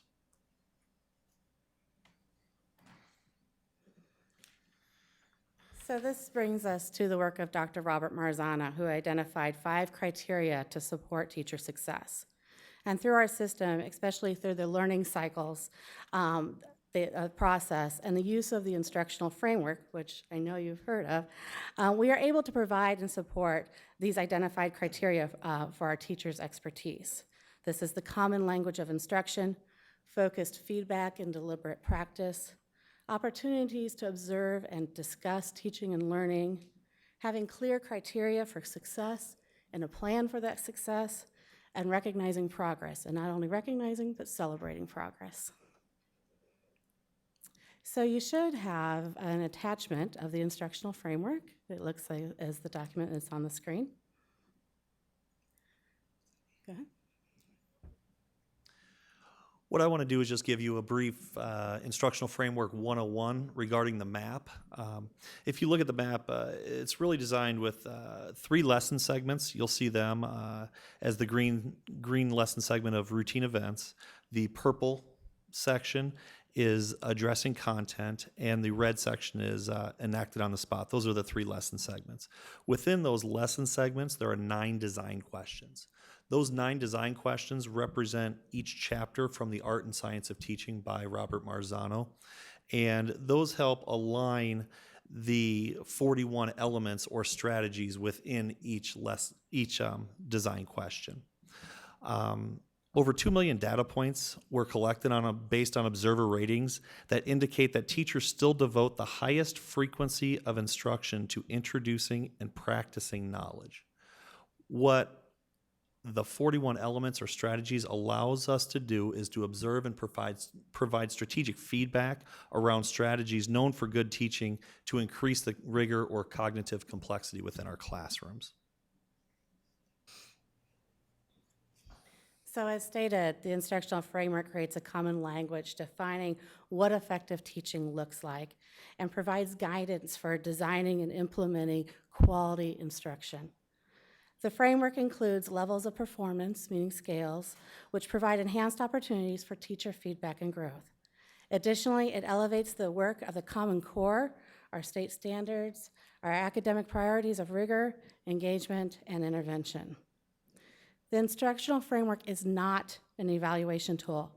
Rather, it is the foundation to meaningful support, professional development, and actionable feedback to our teachers in order to support their growth and development as well as our students. By utilizing the instructional framework as a common language during a learning cycle, independently or with fellow educators, we're able to systemically provide our teachers with opportunities through reflective practice to select their own elements for growth.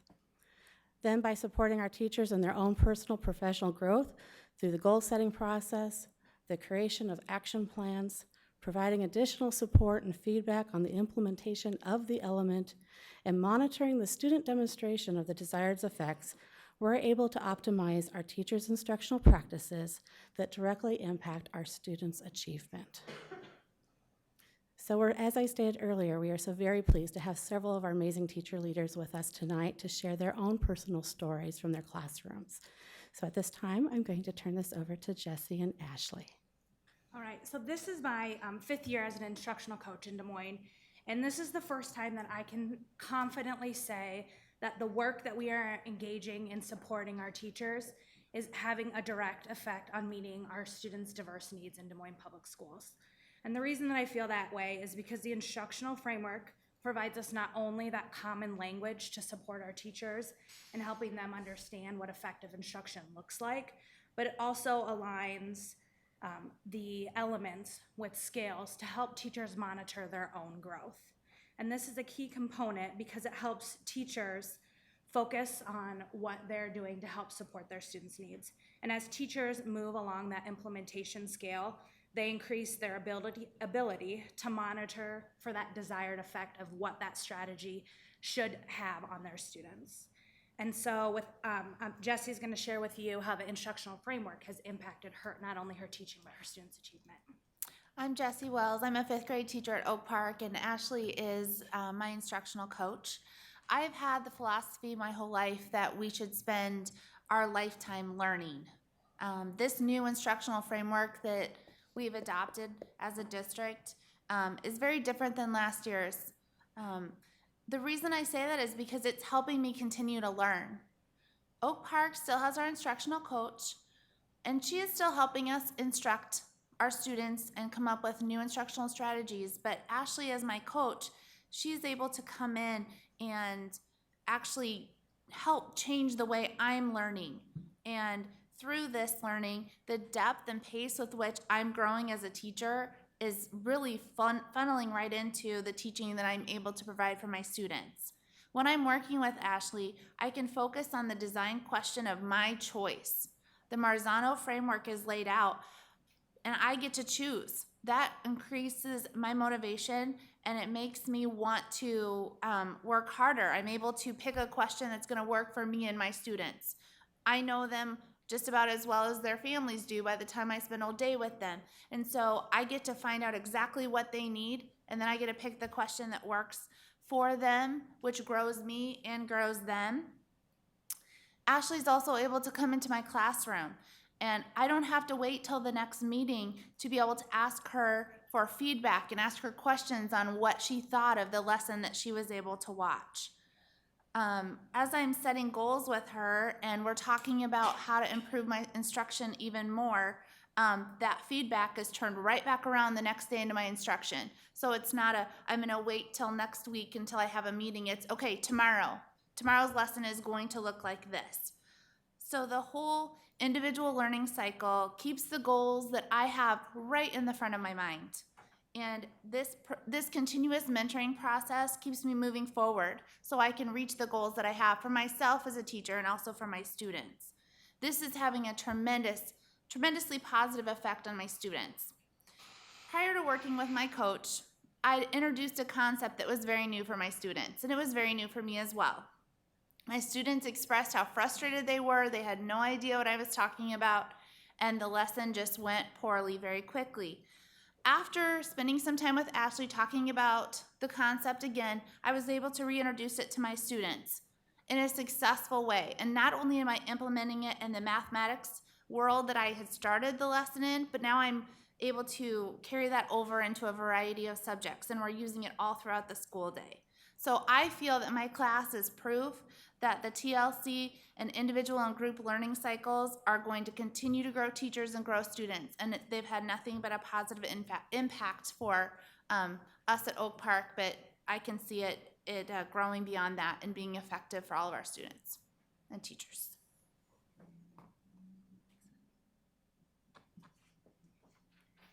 Which brings us to the professional development and the instructional framework supporting our professional development.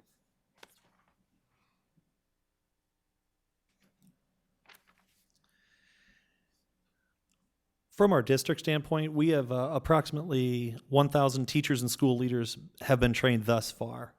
We had a strategic plan on training of our leaders. We trained our central office staff first. We then trained our school leaders, and that was a strategic effort in order to provide a foundation of support for our teachers. As a director, I'm able to go in with a principal, do an observation, come back out, talk about coaching strategies, and then sit side by side with them or follow up with them as they coach their teachers, much like they just talked about from the TLC standpoint. So our system of support has really provided a solid foundation for our teachers to have a close, secure basis of support within the school building by training our central office staff first and then our school leaders. And to add on to that, we are continuing to plan forward for continued training for our teachers and staff going forward. Our goal is to open this opportunity to all those who are interested in the upcoming summer. Go ahead. Good evening. I'm Beth Okiewicz, an instructional coach at Weeks Middle School. As you've heard, the instructional framework is positively impacting our work in a variety of ways. At the building level, the instructional framework is part of our professional development at the whole school level as well as individually. Our school has a building-wide focus on the elements for providing rigorous learning goals and for tracking student progress. This aligns perfectly with standards reference grading because the standards are broken down into daily learning targets and the progress is tracked for the attainment of proficiency on that standard. Teachers post and refer to those learning goals throughout their lessons, giving students feedback on their progress toward the goal, as well as having the students give the teachers feedback on where they think they are in relationship to that goal and what evidence they have to support that.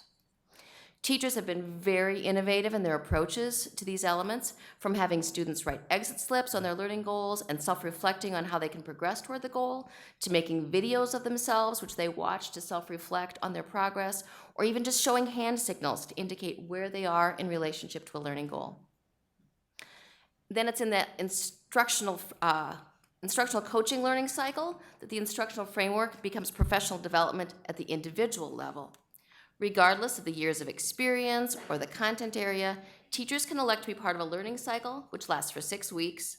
They can do this individually or with other teachers on their content team or their grade level team. Teachers choose 1 or 2 goal elements on which to focus in order for the students to achieve the desired learning effect. And each scale or each element has a scale with it, which the teachers use to self-assess at the beginning of the cycle and again at the end. The instructional coach provides individual or small group professional development on that goal and makes an action plan together with that teacher to implement the goal, supporting them in the classroom all along the way, through observing, through modeling, through co-teaching. And throughout this process, we're always looking at how the implementation of these elements is impacting the students' growth. And so Beth offered a middle school perspective, and I'm going to fill you in a little bit on what it looks like in the elementary schools. And so I've had the honor of engaging 3 teams of teachers in a collaborative learning cycle. And our teachers were able to work together as a team to select a common element of focus. And so the way that we came about what element they were going to work on is I just encouraged them to choose an area that they wanted to grow in professionally and an area that they thought would have the biggest impact on their student achievement. And so once they chose that individual or that team element, the teacher autonomy came in because teachers got to choose how they implemented that strategy so that they can make sure that it was a strategy that was going to best meet the needs of the students in their classroom. So just to kind of give you a quick example, our kindergarten team consists of 3 teachers. And so what they did, they chose to work on element 26 and managing response rates to help increase the engagement of kindergarten students. And so 2 teachers chose a strategy that they were pretty familiar with, but they wanted to grow in. And this 3rd teacher chose something brand new, something that came right out of the Marzano book that she was really excited about. She's like, hey, tell me more about this, let's learn. And so with all of the teachers, I got to go into their classroom, conduct an observation, collect some student evidence, and then we got to meet in a follow-up meeting and talk about what are your next steps, where can you go, how can you get better, and looking at that scale that I talked about earlier. And so in between those observations and those follow-up meetings, we met together as a team. And those teachers were learning from each other. And they were talking about the strategy they chose in their classroom and how it impacted their students.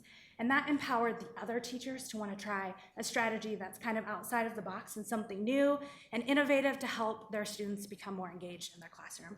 And these teachers were so empowered by their learning, and they were so excited about the increased engagement in their students. They wanted to share with the rest of our staff, hey, this is what I tried in my learning cycle, and I think you should try this strategy because it was really effective and it really increased the engagement in my student in my classroom.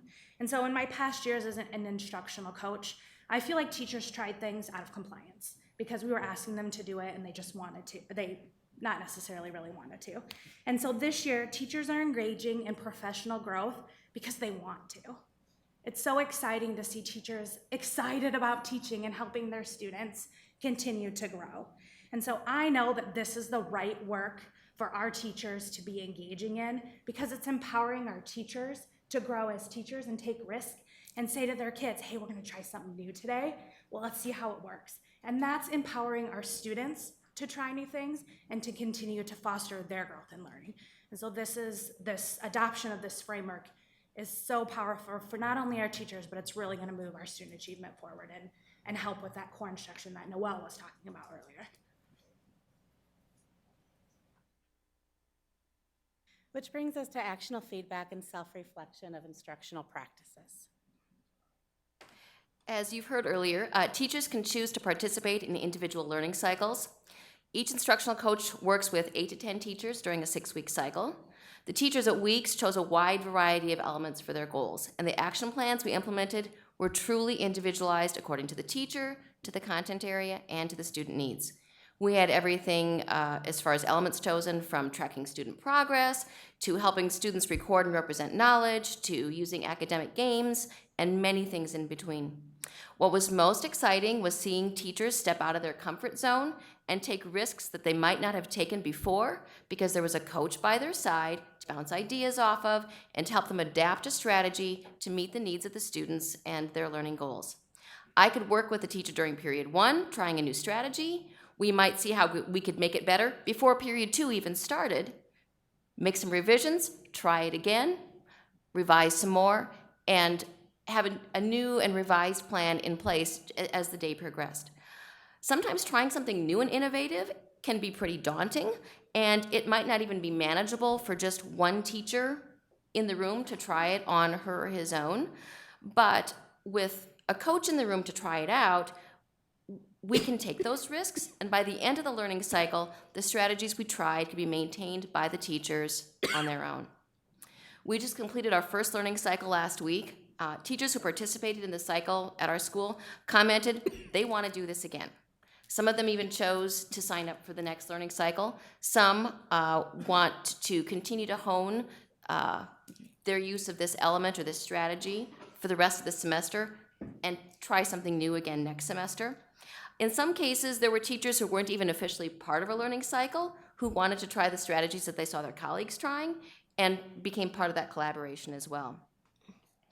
One veteran teacher who participated in the first learning cycle said, at first I thought this was just, this is one more thing to do. I don't have time for this. But I was able to try something I never would have been able to try on my own, and I was able to take it beyond what anyone else I knew has ever taken it because I had the ideas and the support of a coach to make it happen. I am so glad I did this.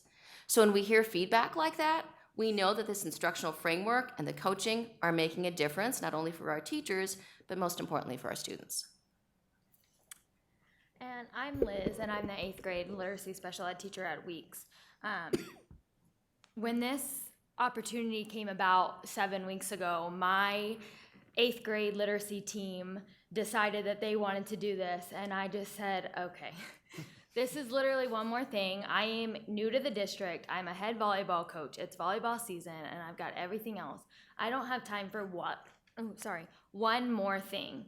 But my thinking quickly changed after the first week jumping into this cycle because I had a coach by my side that literally took the struggles and the stress off of me and said, let me do it. Let me help you, and you focus on what you want to practice, and I'll help you get to that where you want to be. It wasn't any additional planning for myself. It wasn't any additional monitoring because she was there to help me do those things. What I really like about this was that I got to choose what my kids needed and how I could help my kids. It wasn't the building saying, you need to do this element, this is what we're focusing on. It was, what element do you need specifically in your classroom to fit your students? And so we chose to help students process the new content and then tagged it with helping students practice skills and strategies to process that information. We noticed that kids are struggling with really understanding, why are we learning what we're learning? Why are we doing what we're doing every day in school? And so being able to really hone in on that and teach them ways and knowledge of why we're doing what we're doing and making it meaningful to them, I saw a tremendous growth within my students. At the beginning of this process, my kids hated talking out loud because they were so afraid of being judged by what they were saying and what they thought that they didn't want to speak. But as Beth came in, my coach came in, we decided to do a small group structured learning, which is peer-to-peer teaching, and I was just monitoring them and guiding them through it. My students now talk to one another and always want to do peer-to-peer teaching instead of asking me. They want to ask a peer because they want to bounce the ideas off of one another and process that new information with themselves because they have the lingo and they have the talk that they understand versus me coming above them, which is so exciting to see because my students were getting 1s and 1.5s on everything at the beginning of the year, and now they're getting 3s on the first try, which is 3 is proficient, and that's what we want from our kiddos. And having them do it on the first try and not having them have to retake is so exciting, not only for me, but for them. They're always saying, what's my grade? Did I get a 3? Really, I got a 3? And I'm like, yes, because you guys did it on your own. That's because of you. And so it's really exciting. So it's helped my teaching as a second year teacher, being able to see that growth and know that this is meaningful, not only for my students, but for my teaching as well. Now that the segment is over, I don't want to stop. I've now sat down with my mentor and I said, okay, I've done those 2. I feel like I'm innovating on that and I feel like I'm at the top. Can I add this one and this one, and let's practice on those ones? And by eventually, I want to be able to get all 41 elements because it's only perfecting my teaching and helping my students. And in the special ed world, our biggest goal is to get those kiddos out of special ed and back into the mainstream 100% of the day. And by using the instructional framework, I strongly feel that that is where this is going to take our special ed kids, because we get to focus in on those certain kiddos. I need this element for these three, and I need this element for these three. Let's put them together and figure out how. And I strongly believe that I can get some of my kiddos back into the mainstream by the end of this year.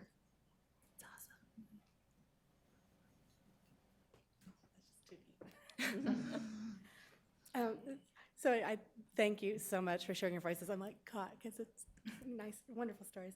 But we're going to ask you to cue a video to share some more voices from the classroom.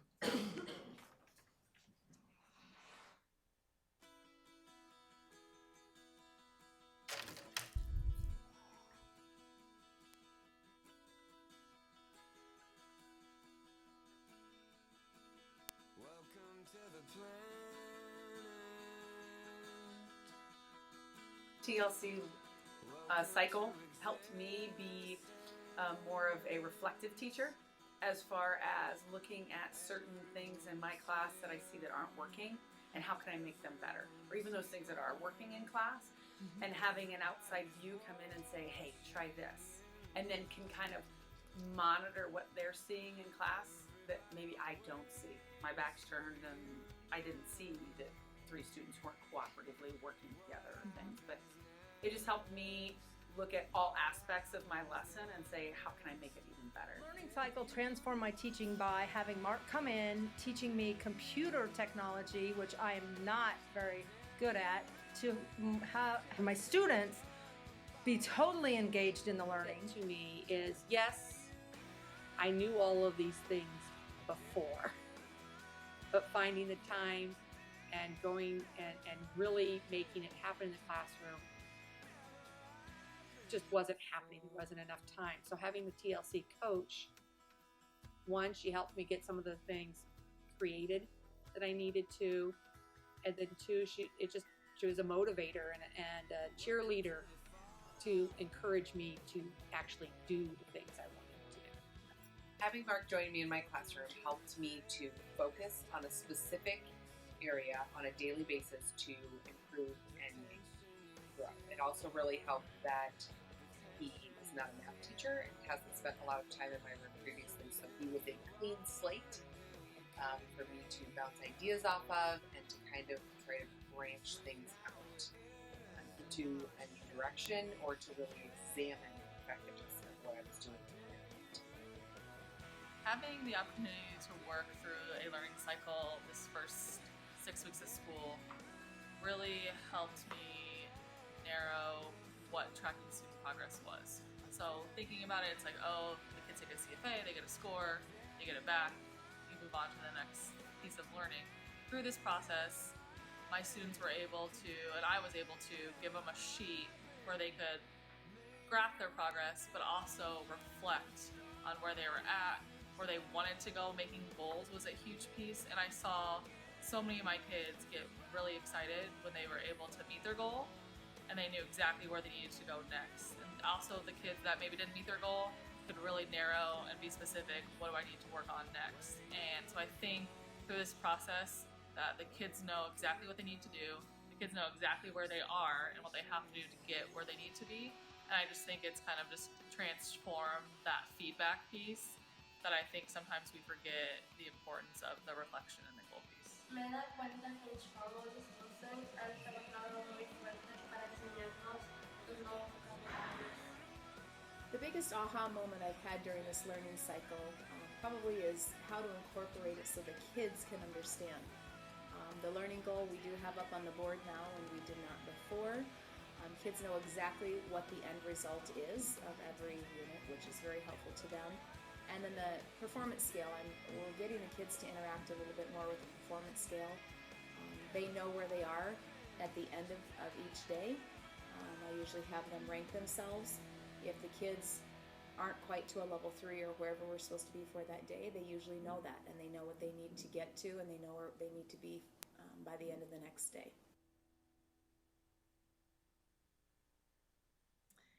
So I would love to thank, and I really do truly appreciate our guests who joined us tonight and bringing their voice and experience, as well as those at Hyatt Middle School for the video that they put together. I'll let you in a little bit here. The video was put together to share with staff members within Hyatt Middle School because of the excitement, and of course it was shared with us because they were excited, and we're like, oh, we've got to share this.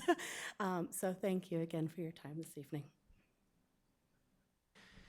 Thank you, and I appreciate the presentation. Before we move to questions and discussion, I was remiss in not offering Andrew Rasmussen an opportunity to speak at the beginning of the presentation. So, Andrew, if you'd still like to give comment, I'd love to have you. Thanks. DMEA is very supportive of these efforts to support, grow, and sustain great teaching. We're looking forward to this implementation of policies to promote supportive, actionable, clearly communicated feedback to our educators so that they can grow in their practice. And as we move ahead with the implementation of this instructional framework model, it's really important that we make sure that I think you heard it throughout these presentations, some keys to this are great instructional coaches and providing the time for educators and coaches to be able to work on this very important work. So as we go through this implementation, we'll obviously be working with the DMPS to make sure that it's implemented in a successful way because it is incredibly important. Thank you. Thank you. Do we have questions or comments from the board? Ms. Boson. I just want to comment. It's phenomenal to hear from the staff and the people actually doing the work and the enthusiasm.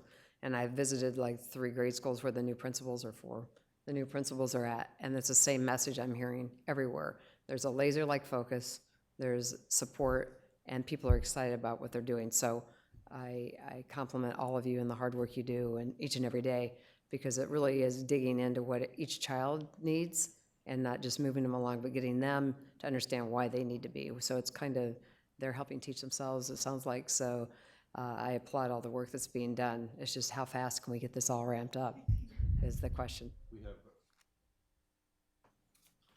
We'll be sharing some information probably later after the first of the year, possibly before then, but we're actively planning on how to accelerate implementation of the learning cycles, shrinking the learning cycles at a number of schools, probably one in each network that will then become really demonstration schools for the other schools in their network. And that's the model that we hope to capitalize on to really get this embedded and provide all of our teachers the same opportunity to engage in this work. I wanted to remark too, I really admire the work that you're doing, but particularly I want to recognize Liz and Jesse, because talking about your practice in public, you know, with a live audience and sometimes critical audience is a very challenging thing to do. That's not how we're raised as teachers. We operate in a box with our students. So I want to share my appreciation and my admiration for you doing that, and obviously the coaching of Miss I and Beth. It's really important work, and that's the other thing too. Our teachers are not trained to teach adults. And so those on our teacher teams who have taken on the challenge of becoming an instructional coach, also a very intimidating position. Your students or those that you're providing direct support to are other adults. That can be very intimidating because they're working with another group of professionals, not unlike themselves. The role's different. It becomes more of a facilitator mode, and you're also expected to be expert and on point ahead of everybody else. So it's just really, it's really fantastic work in support of student learning, and I just want to make sure we recognize that. Ms. Anderson. Thank you for sharing your stories. And I love seeing the pictures of the kids on the floor and all over and the freedom of movement. I know that students need that, and I love seeing how it's being provided throughout the school. I guess I had just one question, and it's probably for you more, and I don't know if you can answer it. How does it look like in the high school? Let's just say it's an advanced math class and it's a new teacher. What kind of, are the coaches available to match what those teachers need? Because I know I wouldn't be able to coach an advanced math class. Sorry. Yeah. Sure. I'll start, and then I'll turn it over to Jerry, our resident high school expert here. And I'll just speak specifically to the framework itself. The great thing about the instructional framework, as you see on your map, it doesn't have to be elementary, middle, or high school. This can be applied to many different areas because it's looking at specific strategies that are successful and that are research-based to be successful and proven for impact on students. And so we've gone in and done observations in a high school, and I don't have much high school background experience, more elementary, but we can go in and identify elements and score elements based on what we see because we are looking specifically at strategies when we do observations within the classroom. But then, Jerry, you can speak more for the... Our teachers are the content experts. So at the secondary level, such as with your AP courses, they receive quite a bit of training coming in, but also through the AP program for the AP. Again, just as Mike had mentioned, this is looking at the elements, the strategies of implementation to carry that content forward and so that our students can embrace it and show the desired results and the achievement that we would like to see in that. So as Mike stated, and as they have shown and others will show as well, the instructional framework, it doesn't have a boundary of a grade level. And that's what's so beautiful about it, is it is a common language that can be utilized throughout. I think it's great to have a coach. I have a coach, and it's great to have that autonomy and that help in the classroom. So thank you.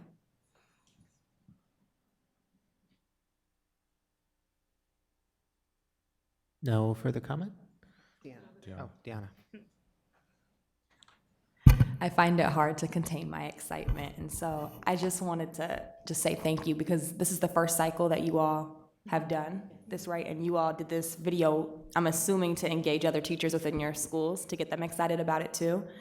So I'm not a teacher, but I'm a direct service provider, and I definitely understand like the competing needs that you have and trying to serve people directly or young people directly. So the fact that you chose into this at the beginning of a new year when you had so much going on and I'm sure lots of demands, I think is a testament to, you know, the teaching that you're doing and the commitment you have to your students. So that got your passion, enthusiasm got me really excited this evening, and I'm really excited to see how this continues to play out. You know, are we tracking data on, is there any way that we're looking at feedback or getting from how teachers are feeling about this at the end of the year? We are at the end of the learning cycles collecting data from our coaches and the teachers that were a part of that. Sure. And so yes, and the feedback right now is looking very positive. I can't give you specifics because we're in the middle of collecting it. Sure. But we'll be more than happy to share it. But I believe that you'll see that it reflects what you heard this evening. Awesome. Thank you. Any further comment, question? All right. Thank you for the presentation. Thank you for taking the time tonight. And thank you again.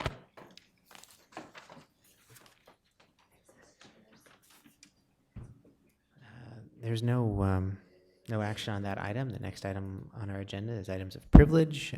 Chair's report. There is no chair's report tonight, so I'll turn it over to Dr. Ahart. All right, there's a few things. Some opportunities for the whole community and the board. Hoover High School presents the musical 13 this week, Thursday through Saturday at 7 p.m. at the Hoover Auditorium. North High presents Peter Pan this Friday and Saturday at 7 p.m. and a 2 p.m. matinee on Sunday. The Central Campus Cafe, which opened for the season last week, will be open again this Thursday from 10:50 a.m. to 12:30 p.m. You may order in advance and pick that up. You don't have to dine here. So you can find information about that on the website. And I know we're not at the kickoff of the legislative session for January yet, but there's a lot of us doing a lot of work around trying to strategize around how we can best advocate for our kids. And we know kind of the story around statewide supplemental aid, which used to be called allowable growth, and the challenges we've had around that in the past. One thing that we have felt pretty confident and as a reliable source of revenue was our statewide penny, which supports our facilities projects. We had a couple of them on the agenda tonight for Van Meter and for Madison Elementary, but it also helps support our instructional technology. We now anticipate, because of action by the Department of management at the state level, that some items that are currently subject to the statewide penny will be removed from that list. The impact that we anticipate for our district is about $500,000 a year. Lost revenue. This also is important to note that this is revenue that we've bonded against already. And there's also talk that a deal is being worked on at the governor's level to take another chunk of the statewide penny directly from school use and redirect it for other purposes. I bring that to everyone's attention just so that you are paying attention to policy talks, and there seem to be a number of forces working against what we're trying to accomplish for our students, and the more aware everyone can make themselves, and the more you can engage with your local legislators, but legislators from around the state to help them understand the negative impact that some of these proposed actions will have on us and our ability to serve the students as effectively as we can. It's important that everybody's voice is at the table as much as possible. That's all I have for tonight. Thank you. Great. Thank you. This meeting is adjourned. The board will move to the tables over there for a work session. Thank you.